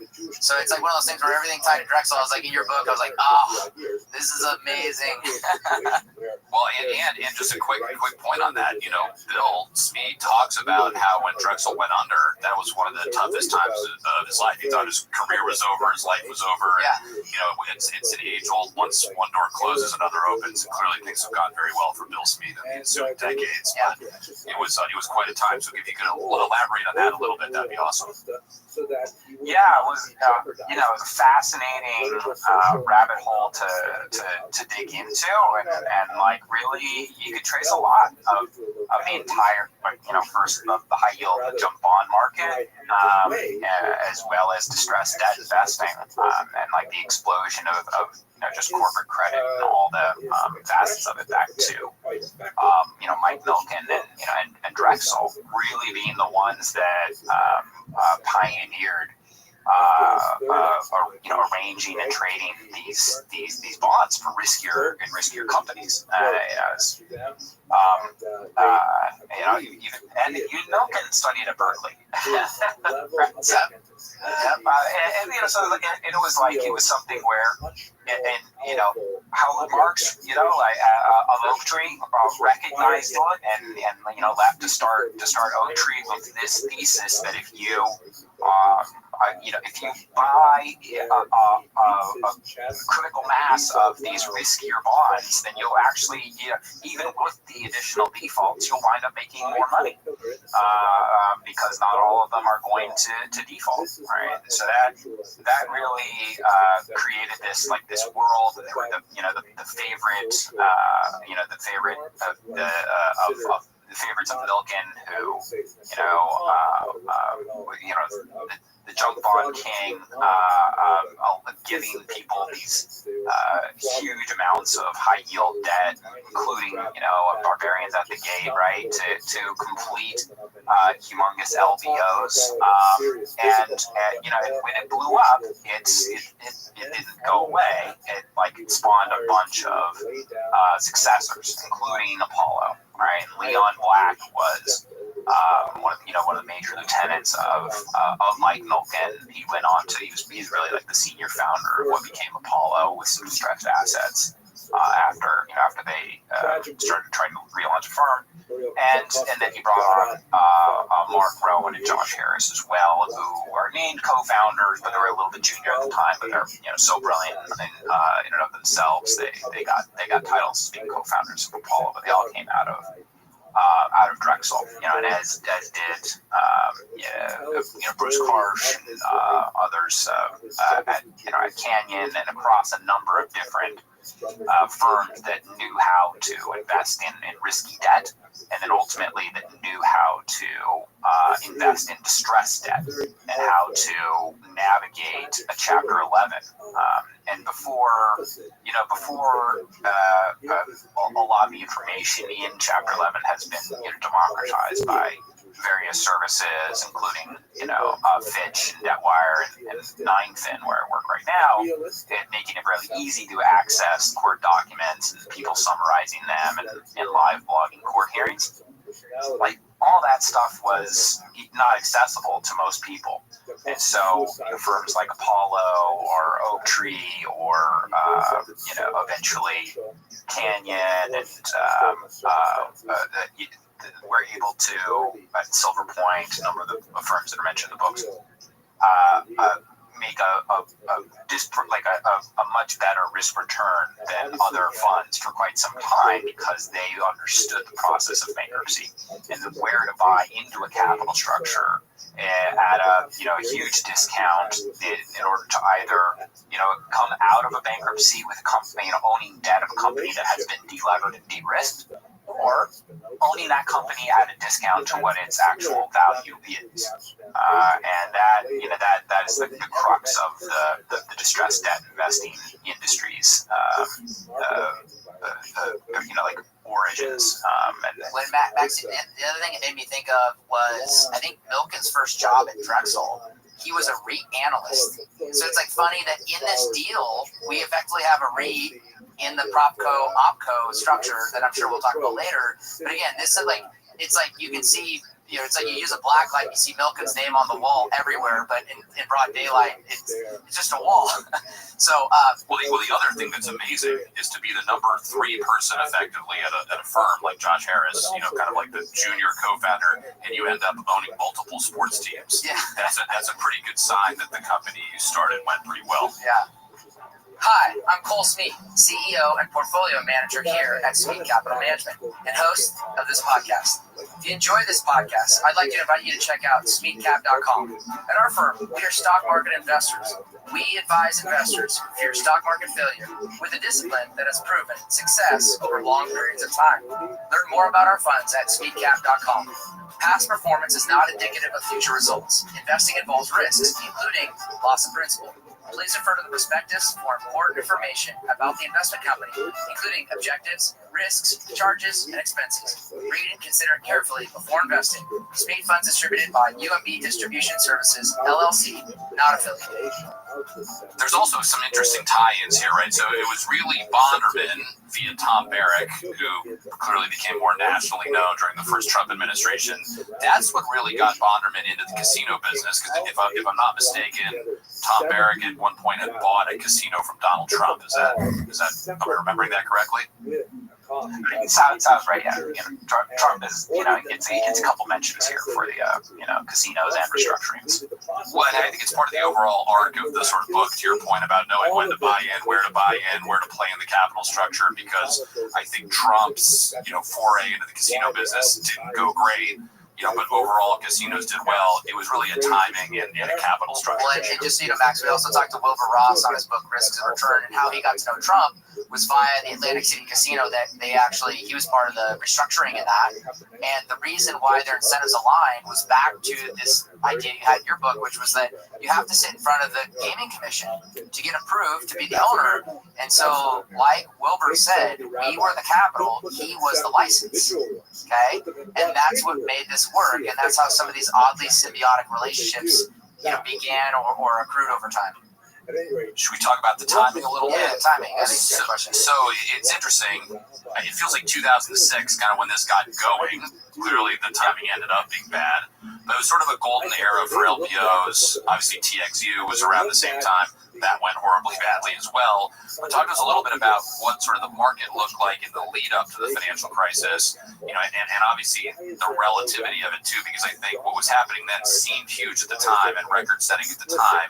But in a modern construct, these are relatively small, I guess, compared to what we see now. Including, what were the credit spreads at the time? Because that's something we think a lot about right now. And interest rates. Yeah. I think they're lower now than they were then. But it's, there have been relatively cheap debt for quite some time. Under Greenspan. With the thesis that continued subsequently as well, that eventually it's going to be good to keep the capital markets flowing. So at this time, it really this whole process even kicked off in 2005, and then it was there was the bid and then the agreement in 2006, where it was ultimately the Apollo TPJT bid over the strategic competitor that wound up winning out at an extraordinary number, $32 billion valuation at the time. It was $90 a share, I think, was the deal price. Yeah, for the public stock. Great thing for the shareholders at the time. And they thought that this was a no-brainer, that even with all the leverage that was ultimately going to be $25 billion in debt, that they would be able to pay it off with the excess cash flow, and then grow it by acquiring other casinos and applying the total rewards program to it. So at the time, they did have to stretch quite a bit with a combination of loans, keeping the investment grade debt that was already on the company there in place, that wound up getting primed by all the other secured debt and priority debt. And then in order to really juice the leverage, they had to use the CMBS financing. That's the OpCo-PropCo structure that was created in order to get financing off of the real estate itself, the underlying real estate of the casinos. And so the buildings wound up being the collateral for these CMBS structures that gave it the total leverage that it needed. And at the time, it was cheap because that was bubble financing, right? Housing was asset backed. Exactly. It was just real estate's going to do nothing but increase in value, right? that was the era that we were talking to. Well, by the way, AAA spreads on CMBS in that era were in the 20s, like 27 over. Yeah. That gapped out to like 1,000 at the height of the credit crisis. To put that in perspective, right? Yeah. When you also do a really good job of just explaining some of the mechanics of this from a structural perspective. So you talk about, for example, you explain a hung bridge.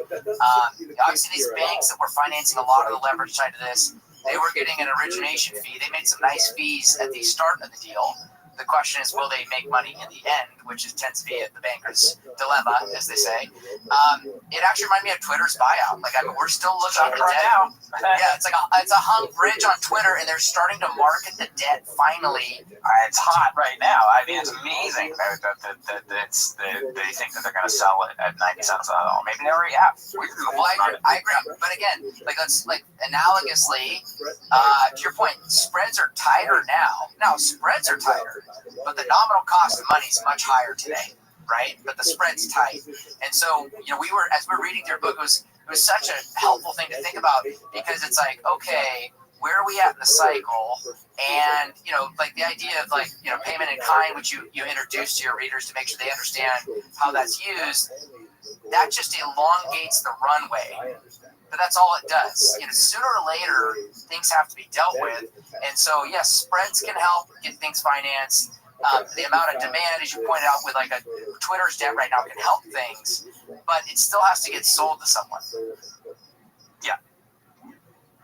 Well, in the secondary at a discount generally, right? So investment banks, they're gonna get their big fees, and then they're gonna commit give like a commitment letter, right? Not just a highly confident letter.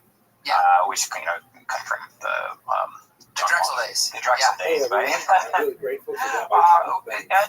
And they have to follow through with it, or they have to deal with Apollo and never get Apollo's business again. So they funded this, and they couldn't syndicate it all out because the deal closed right in 2008, before Lehman's bankruptcy, and the market fell out, right? They had all this paper on their books, and they ultimately did sell it to a lot of investors. The secondary held on to, they took big losses on it, held on to some, exchanged some, and that gave Apollo the ability to start capturing discount, right? Like exchanging debt at discounts with those who had bought it at even a lower discount, and extend the runway. So that you can do anything, right, to push it off if you push off a reckoning if you think the business is going to recover, which they did. They were right. It was just like, this business is solid. It is cyclical. This is cyclical. This is not a fundamental change. And so for the most part, that was true, except for in Atlantic City, because Atlantic City, that EBITDA was slashed by 60%, never came back because all the casino licenses that came on board in New England, in the Northeast, after the Mohegan Sun, right? I think of I don't think that was already permitted, because I think that was on reservation. But that was a successful casino operation that competed. In prior year, didn't Atlantic City didn't have any competition. I think the other thing too, you talk about the idea of assets, or A is equal to equity plus liabilities, and so when they're exchanging this debt, what they're doing is actually reducing their liabilities, which makes the value, obviously, of the equity bigger, hopefully. And it's a little bit of a math game of what is your value, and that becomes obviously a contention point in this. Do we want to jump ahead to looking at structure? Yeah, I think we should do that. As you were talking there, Max, it's funny to think about, and you're completely right. The banks had no choice but to go through with this financing, or Apollo would have been, for lack of a better term, so pissed, and they never would have done business with them again. Blah blah blah. But I think Apollo's breakup fee was like $350 million. So there is kind of a deep irony that they should have just paid that $350 million in hindsight. Everybody would have saved a lot of money. It's just kind of funny to think about sometimes how these things end up working out versus the emotions at the time. So we'll jump to the first slide. that we have here, just so our listeners can kind of look at this while Connor mentions. So this is post LBO for those of you watching at home. And so you have OpCo PropCo, which was pretty typical, somewhat pioneering at the time, but had been done before. And we're seeing this now even to this day, like literally as we speak. Lennar, the home builder, is doing the same thing. They're setting up a PropCo for their land called Millrose. But can you talk to us a little bit about the basics behind these models, what they are, why people like these, and why Apollo and TPG wanted to try this as sort of their first structural foray, first of many, but their first one. The short answer is that the financing is cheaper, and the tax treatment is favorable. Right, so with real estate investment trust, you'll get better tax treatment than the corporate, the corporation that is the operating company, and then you'll get cheaper financing as well through the CMBS market. And that's the gist of it. That's still true, true to today. Even though there was some loophole that was closed off for some of the tax treatment that Caesars was grandfathered in for. Yes, if it was already in the pipeline, they were going to allow it. Well, because to your point, because just to note for listeners, a REIT by IRS definition has to distribute 90% of its income. It can retain 10%. But because they pay no corporate level taxes from a Vail perspective, it can service a lot of debt because it's all cash flow, and it's not, there's no tax taken out until the investor collects the, obviously the taxable statement at the end of the year, correct? You're the expert. You wrote the book. I was hoping you're the expert. I got into it for the book, but I am not a REIT expert by any stretch of the imagination. But I do know, like the basics. The basics was though that like you said, you can take a lot more leverage as a REIT relative to the same exact amount of revenue. So we'll jump, Max. We'll jump to the next slide here, because obviously as they're going through this, things deteriorate. They do this deal. The old banker's dilemma is you borrow the money when the bank will give it to you, because when you really need it, they will give it to you. Okay, and that reminds me of this deal to a certain perspective. So they then do this, things get bad in the OpCo PropCo model, and then they're like, hey, we're going to go to a growth model. Let's take core assets, but they were really aggressive. They went out and got Planet Hollywood. That's a deal they did. And we show the next slide here, which shows Planet Hollywood, the Horseshoe in Baltimore, and then Caesars Interactive Entertainment. I don't think we have a question here, but I do want to, can you maybe mention, like, how interesting was this asset? Because this might have been, beyond the Planet Hollywood story, it's really one of the more interesting assets that kind of woke up. It ended up being the crown jewel. In some respect. For the final deal cash, I would say yes. It was a solution, the Caesar Interactive Entertainment was the rebranded Playtika that I think is now been changed back to Playtika, and it was meant to be online gaming. They hired this tremendous entrepreneur from Canada to take advantage of what they thought was going to be legalization of online gaming, and then when they realized that wasn't happening, they weren't going to be able to get online gaming legalized for quite some time. They pivoted to just video games. Pretend gambler. Yeah, brand to play online like gambling. You pay for extra access to like coins or whatever. So there was no money at stake in the gambling form, but it was became wildly popular in like the Candy Crush era, and like that was moved over at the time, without the hope of it being as valuable as it wound up being into this growth structure. And to your point, in the online gambling, I know I'm an old man for 1 second here at the age of 41, but to you young bloods out there, when Chris Moneymaker won the World Series of Poker, that's what caused online gambling to explode. And to your point, it's like it wasn't legal in every jurisdiction. So I remember being in college, let's just say I might have played some online poker, these were still very emerging business models. They were not set. Today, gambling is accepted. To your point, it's institutionalized. It's very invested in. But at this point, these were emerging ideas, not known. Yeah, it's now sports betting, everything. All these things are in motion, much bigger and less regulated as they were. You can go back in the casino days. You're like, what the hell are they? What was so illegal about everything? It was cross-border sports gambling. That's the crux of the mafia's business. It was like so illegal, and now it's just like perfectly legal. It's crazy. So it's funny. It's funny. Yeah, when Reggie Bush gets his Heisman Trophy back, we all can kind of laugh because it's insane to think about this program. Let me when they start. So again, structurally, parent companies, Apollo, TPG, and their investors. Most that's their investors, but again, they're present in that stack. You go below that, you got the OpCo, bondholders. You have the PropCo bondholders. Okay, can we throw that slide back up again? Yeah, let's. Because I just want to show this. Like when this growth transaction comes up, this is where the incentives for various parties get very perverse. Because obviously, this new growth company causes a new shareholder, or I'll call it equity owner class, to show up.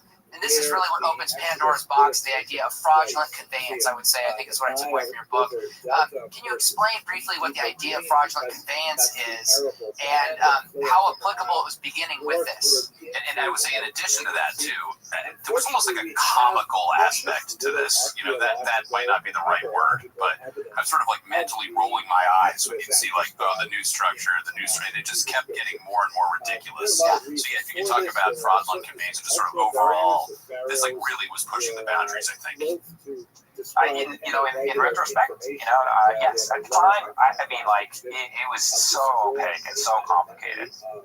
But yeah, fraudulent conveyance is the concept that a company that is insolvent is not permitted to transfer assets away for anything less than reasonably equivalent value. Or sell assets. And if they do that, and then they file for bankruptcy, then that asset should be clawed back for the benefit of all the creditors underneath the company. And so what happens here, and who that's relevant for, are all the creditors at that OpCo structure. The original structure you saw there, it was, parent company, Caesars, the operating company with a lot of all the bonds, the high yield debt, and then the rest of the investment grade debt, and then the PropCo that has the CMBS debt. Right? But ultimately, all of the assets are together, and all the creditors at PropCo get the protection of the excess value of the real estate in PropCo.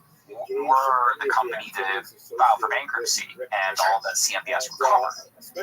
What started to happen was Apollo, led by Mark Rowan and his lieutenant David Sandberg, were ultimately the architects of this brilliant strategy to, the company is struggling under the weight of an enormous amount of debt, and we're not going to get more money to invest in the existing structure right now.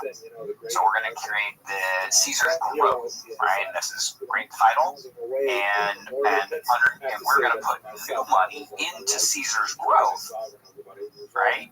And we're going to move the best assets, or some really valuable assets that we believe with additional investment can float all the boats. Right? That's the idea. And if they had, if they had done that and been like, okay, well, we're going to give, X amount of money, we're going to raise $1 billion, and we're going to pay for these assets, and we're going to give that, the amount of money that they're worth at the time, then that still would have been fine, right? It would have been reasonably equivalent value. The problem was that they were moving some of these very valuable assets at what was ultimately determined to not be near what their value was, including the whole, like all of Planet Hollywood. That they were using the numbers that didn't include the Britney Spears residency, which was like, just incredibly valuable. And then they moved to 4 properties over there, which was kind of the last straw, along with this refinancing of the term loan.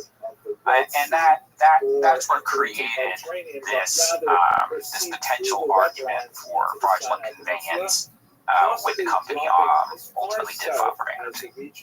Well, the Britney Spears residency, to your point, was so transformative that somebody on this podcast actually went to see Britney Spears at Planet Lifestyle inflation in this era.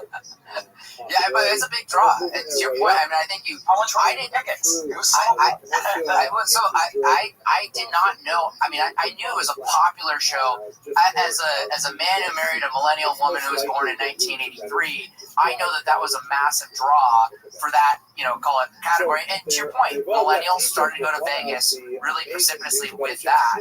But they way underpaid her in some respects because she was worth a lot more than that. But she became a meaningful EBITDA contributor to the growth company, which is funny to say that, like, Britney Spears, in some respects, made the growth company work.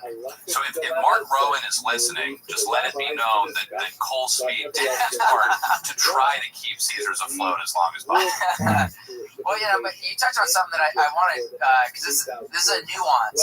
In your world, this is not crazy. We ran into this in public markets, but you want to touch on the idea of, like, special committees and whatnot. Yeah, so this is sort of an underpinning, I feel like, or an undercurrent of the book, where so a special committee was put together to value the growth company, and they also needed a fairness opinion. So can you kind of talk to us, as somebody who's seen a lot of these transactions, what does that all really mean? I think we all know what a fairness opinion is, but the takeaway that Cole and I both had is that those things aren't even worth the paper they're written on. And curious for your view as somebody who's clearly seen a lot more of these than we have. Yeah, these investment banks, they'll, very sophisticated, but sometimes they'll only perform the analysis on the financials that they're given, right? So, in this case, if they're given all financials that don't include, like the growth of a company, then they can only, give a fairness opinion and say, well, it's only worth X amount, and they're giving fair value for these assets that are being moved over. So that's what's needed for these types of transactions that are intercompany transactions or others that are even for M&A, it's required for the expenditure of major amounts of capital.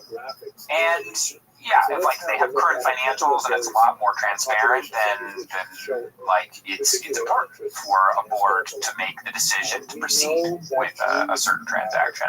In this case, I think they came under scrutiny because they sided a lot more with Apollo's valuation work than they did with the independent directors that were appointed to negotiate the transaction on behalf of Caesars, the RemainCo. And then I think the other thing that became problematic about this was that the OpCo creditors did not have representation, right?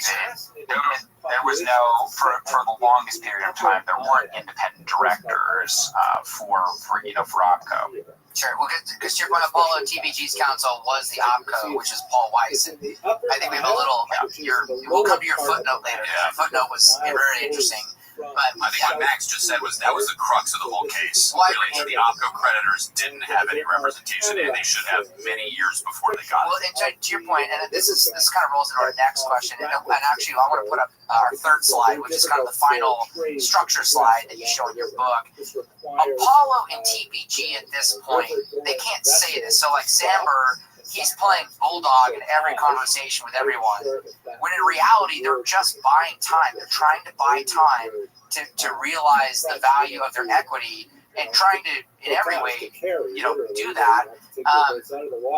The oddity is as the story gets more perverse, the asset structure actually gets bigger. In other words, like by the end of this, look at all the casinos. They have the link.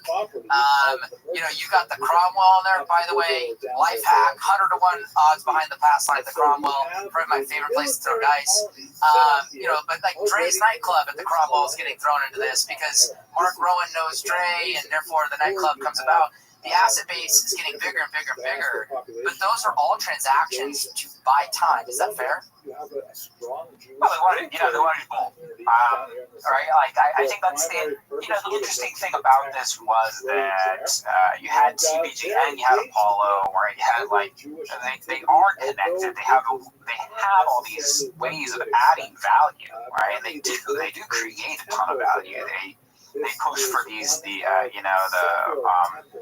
Dre's nightclub, those connections. TPG brings in all of its operating experts to maximize the efficiency of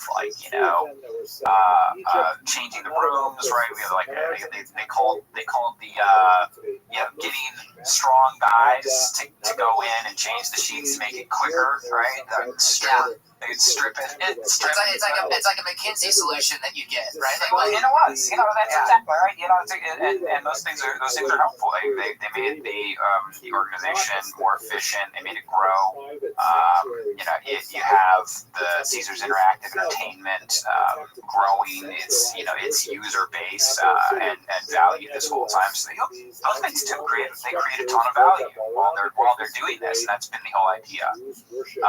While they're doing all this liability management so that they don't lose control of it before that value rebounds from the big hit that they took for a number of reasons during the Great Financial Crisis.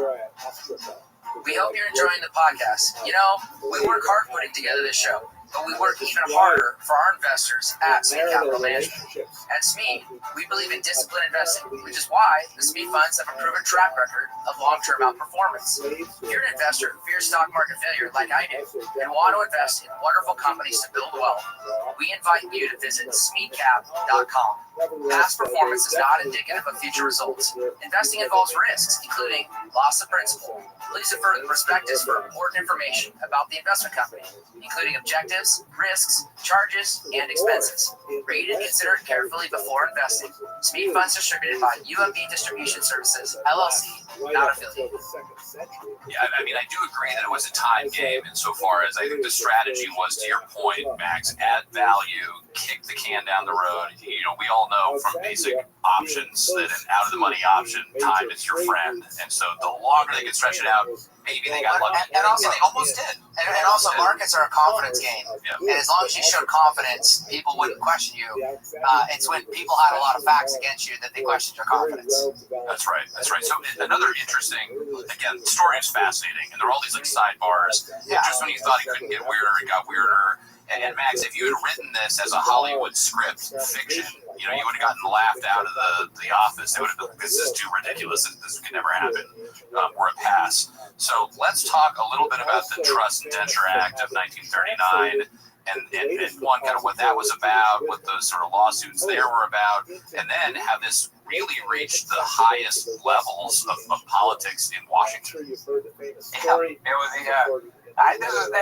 was interesting, right? It came into play in part because of a very aggressive deal that David Sandberg structured in order to deal with the investment grade bonds that had been at Harrah's at the time before the LBO. And so all of these were, essentially unsecured debt. They had just been, decimated by getting primed and the Great Financial Crisis. They're all traded at a discount. And a lot of them wind up trading in the hands of a bunch of distressed debt investors. And so, when the time comes to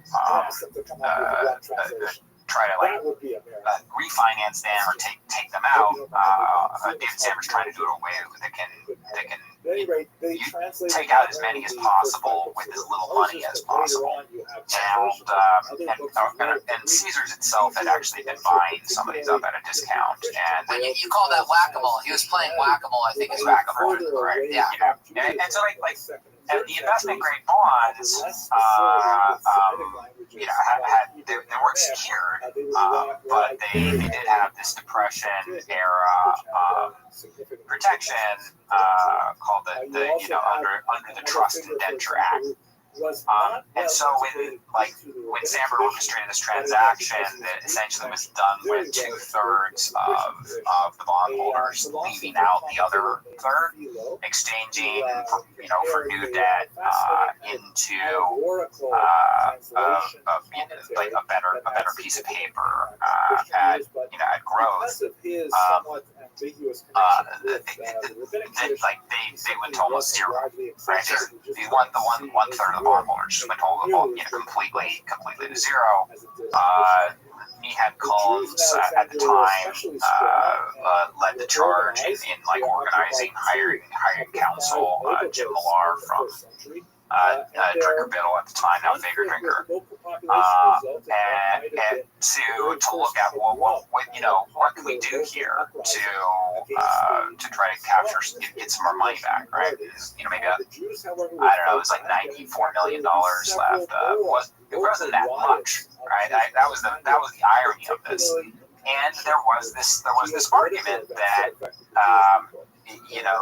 the Trust Indenture Act made it so that these bonds should still avail themselves of the parent guarantee of the parent company. And so at the time that all these different transactions happened, Apollo did a number of things to remove the parent guarantee. At least they thought that they did. And so they tried to strike this deal with 2/3 of those creditors in order to get it. And he made this Jim Millar made this argument that was kind of a long shot argument that you're not able to treat one portion of these bondholders different than the others because we have the Trust Indenture Act. And it was a long shot, right? It hadn't they didn't think it was going to go anywhere. But at the time, right, there was actually another lawsuit going on with education management. A similar argument that had been made by Marvelgate, who had bought up the debt of this for-profit education company, and that had actually made it past a motion to dismiss, or it made it to the next phase in the lawsuit, where it seemed as if the courts were going to honor the debt that had been left behind in these types of transactions, and so all of a sudden, when you have this argument that pops up, and then so Apollo is looking at this, and they're thinking, where did this come from, right? This is, what? If that's all that's holding us back from completing these discounted, coercive transactions and leaving some of our creditors behind, well, let's go change the law. Right, so they did lobbyists together to go to Congress. And at the time, there's no actual lawmaking that's being done besides the must-pass legislation, right? Like transportation funding or Zika funding to fight the Zika virus or whatever. And so that's what they wind up doing. And this is how I learned how things are done in Washington. Is they lobby whoever to put in these riders in must-pass legislation that don't have anything to do with that legislation, like the Transportation Act, like Virus Act, like whatever the budget, exactly, the omnibus budget, right? That must pass. Well, they put all these little riders in. They're supposed to be non-controversial. They got one senator, a couple congressmen, to say, hey, well, sure, I'll put it in as a favor to these people. Like Apollo's super important. Harry Reid wound up being one of the the supporters of it, and Elizabeth Warren at the time had been suspicious of inserting the language, but she backed off when that came from Harry Reid. Shelby was the Republican congressman who was initially found to be backing it. senior senator from Alabama. Yeah. Right. Yeah. Exactly. So it was like it was you know, it was one of these things. It was almost about to go through until this other case that was going on in education management. Marblegate, you know, he found out about it. Andrew Milgram at Marblegate, and he had a friend who had, you know, actually owned some of the bonds at Brigade, who had gone to college with one of the congressmen. He alerted them to it. He got a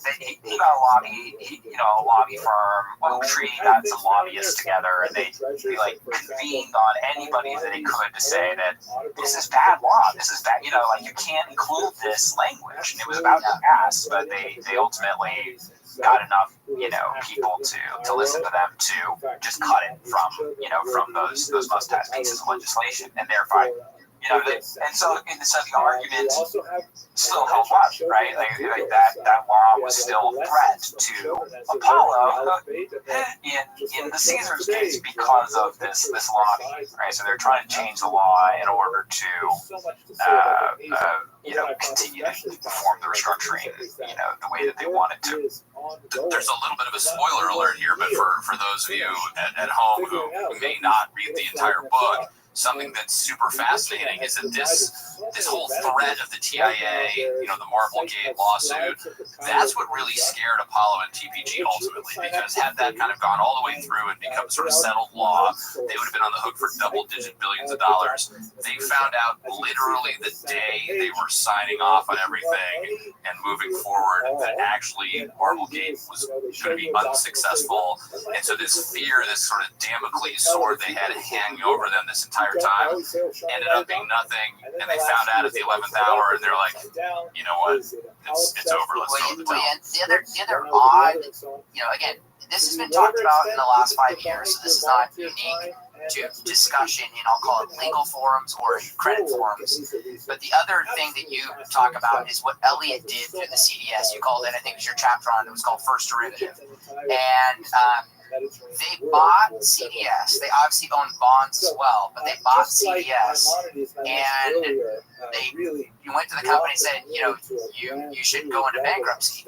Well, now you're not required by law at this point in our lives to go out and say, oh, by the way, I'm long the CDS, so I make a killing if you do that.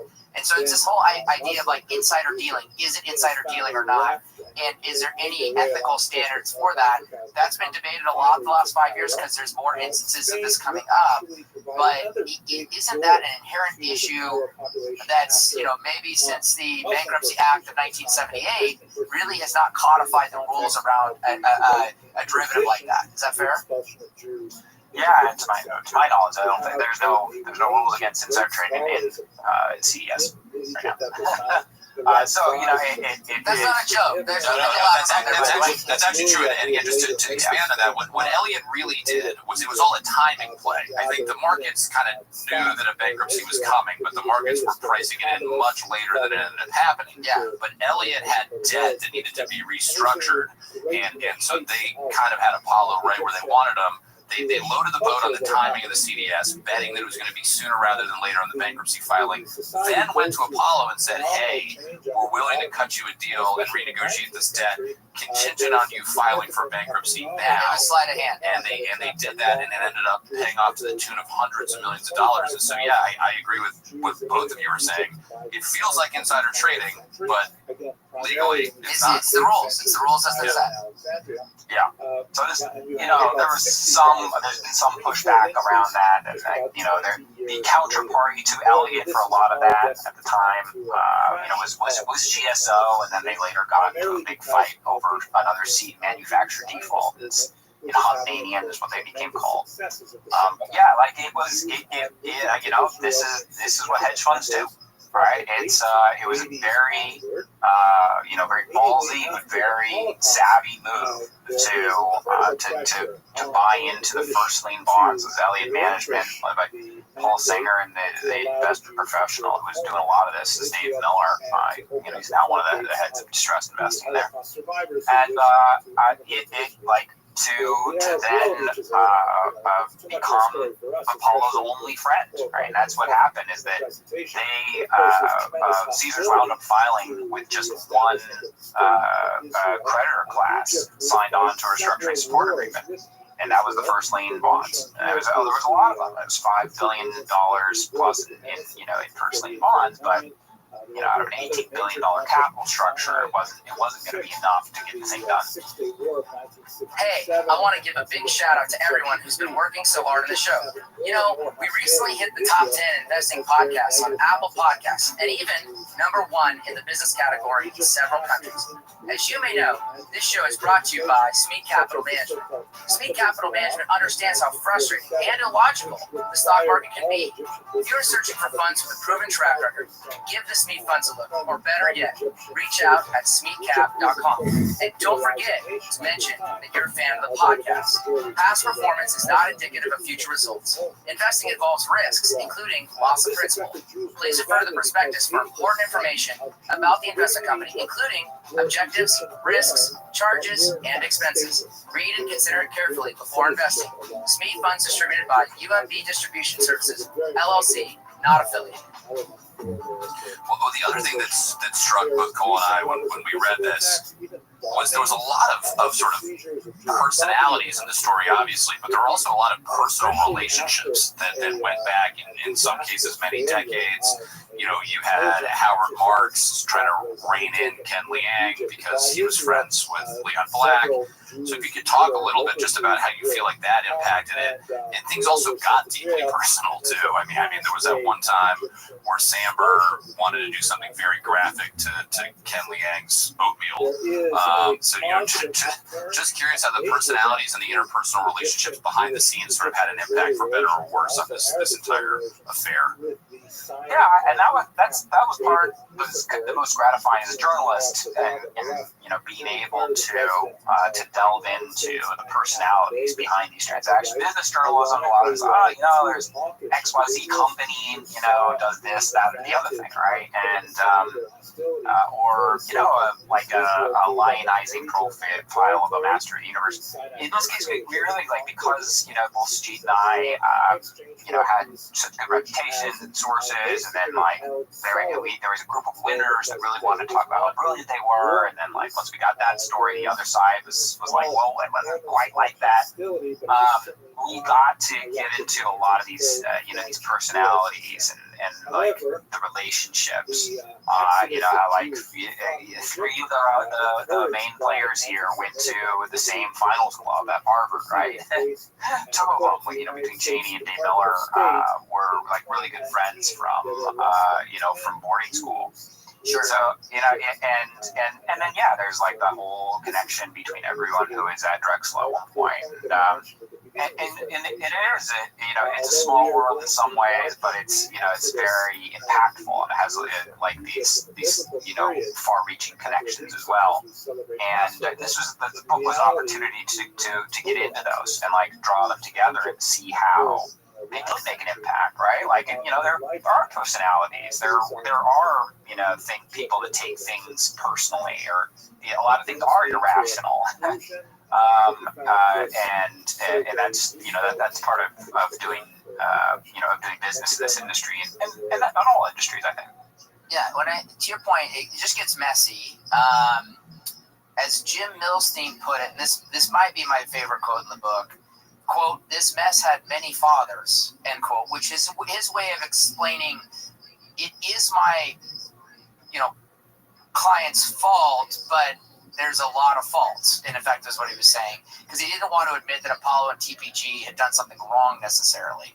Thank you for joining Milstein is this very tenured, successful person in his field and what he does. And even he, at some point, ends up looking, I don't want to say foolish, but just not ready for the moment that he's in. And I feel like everyone that, at one point someone looked like an idiot and they ended up looking like a genius. And some other people started looking like geniuses and ended up looking like idiots. Was it just the fact there was so much competition in the intellect of these people, and that's why there was such movement during your story? Yeah, I mean, hopefully we just capture people fairly, right? I think our book is not Manichean. It's not, it's not like there's good and bad people. It's not like that. It's not that anybody was like an unqualified, success or winner, and somebody was an unqualified, like failure or loser, right? Apollo was, ostensibly an antagonist here who got called out by the examiner for orchestrating along with its co-investors and executives, potentially upwards of $5 billion in very strong claims for fraudulent conveyance and breaches of fiduciary duty, etc. And at the end of everything, all they had to do is get back their equity check. And they raised the largest fund in private equity history, and they got on to be continuing one of the largest and most successful investment firms in history, right? So it's like we wanted to capture all the nuance and the individuals for who they were in this industry to the extent that we could, and their history, right? Jim Milstein, he didn't become a important pioneer in the restructuring industry, but he was also the son of Ira Milstein, who was a domineering figure at Weil, in leading that firm to become what was once the dominant debtors counsel practice. And he was interesting because he worked for the Obama administration, served as essentially a function advising on how to deal with the great financial crisis. And so it was one of those things where you come out of doing these things on a big picture level to what the hell, what this petty squabbling between, two funds that actually have the same LPs, the same pensions or insurance companies. It was, it seemed kind of small time in some ways, and so it was. We tried to capture that was the context that he's dealing with it, while you have a lot of younger, ambitious, aggressive, mid-level executives. They're trying to prove themselves, and this is their whole world. So they don't care or respect anybody who's come before them. Yeah, Max, I appreciate you saying that, because Cole and I talked about this a lot as we were reading the book. To your point, I know it wasn't your intention. Apollo kind of comes off as the villain, they're the evil empire in the story. But then when you really take a step back and think about it, some of the original investors in the LBO financing, like the Michael J. Fox Foundation, that you mentioned in the book, yeah, they were sort of genuine victims, if you will, in all this. But the players, to your point, that were left standing, in the end, as they say, there's no honor among thieves. And these are all the sharpest elbows, brightest minds in the room. Including the lawyers. Yeah, going at it. So, in the end, and I don't mean this in a bad way, it was sort of hard to feel bad for anybody. Everybody was sort of reaping what they sowed, for better or worse. So you talked about Richard Davis, the examiner. Curious, that was clearly sort of the pivotal point in this case. Do you think that he was fair in his work and his assessment? Do you think he was biased going in? Because I think there's little doubt that if Davis had different findings, this whole affair probably would have turned out quite differently. Yeah, very much so. Sajid and I joke that Richard Davis, the former Watergate prosecutor, kind of very respected, professional, was our third co-author, and because we relied heavily on his 1,800-page examiner's report, and because he had the sway to get interviews with everybody who was involved. And it didn't require a subpoena. People did it voluntarily, but they were not going to not talk to him. So everyone kind of treated him as the judge to begin with. And so he got access to everybody. And then his report was the result of these hundreds and hundreds of interviews and reviewing millions of pages, having his own team of lawyers pouring through all of these documents and understanding the transaction. So that, and like obviously we think that his work was done fair-minded, right? I think that there's legitimate criticisms of some of the valuations here, conclusions there. But it was very helpful, very revelatory, and and then re-reporting some of it. It seems like he made fair criticism, right?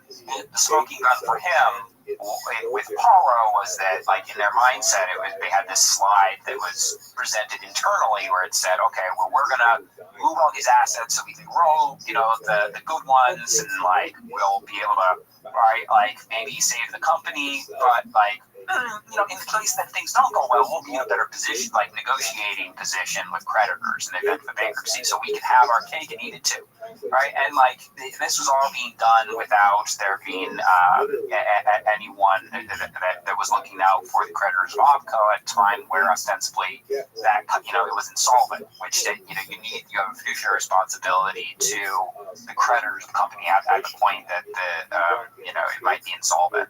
So he put those together, fairly thoroughly. Wasn't afraid to take positions on it, and yeah, right. Was a really interesting character. Like his motivations too. He just wants to do a good job. Well, to jump on an interesting character at this point in the book, we know who the winners are. Right? So, for example, if someone says, walk away from your book, there's no good, there's no evil, but who won a lot, okay? And I will dub this, I don't think anyone's done this, but I'll call it the Yellowstone Club rule. It's not the first owner that wins. It's not the second owner that wins. It's the third owner that wins. And that third owner, most magnanimously, was ultimately Appaloosa. Like, they come out with such an obscene reward from this, even relative to Oak Tree or others, was what I took away from your book. Yeah, percentage return. Yeah. And I was thinking, like, well, I wonder if David Tepper hadn't done this, would he be the owner of the Panthers right now? I was kind of like playing that out through my mind. But this was a massive winner in the billions for Appaloosa, and they weren't involved very long compared to others. Yeah, probably around $1 billion. Yeah, exactly. And like but it's so I tried to so this is just pure kind of speculation by memory, but like we tried to quantify everyone's like absolute dollar amount. So we estimated that like Appaloosa, Elliott, and Silver Point actually all made upwards of $1 billion plus, right, on this. And Canyon in the end, well, the IRR was a little bit better because he was invested for a shorter amount of time, as a second hit. Oak Tree, because they were par investors, so like that, their IRR might have been lower, but they still they bought in when things were distressed, and they got more than par eventually. Ironically, the bonds that were represented by like White and Case, the senior guarantee notes, wound up having some of the best returns relative to where they were trading. Not too many people bought in at that level, but maybe there were some who might have just gotten better returns. Sure. So there was an enormous amount of value here because the company was valuable, right? And it did wind up being worth more than the entirety of its debt eventually. So Paul's thesis was right, and that just timing was not good. I think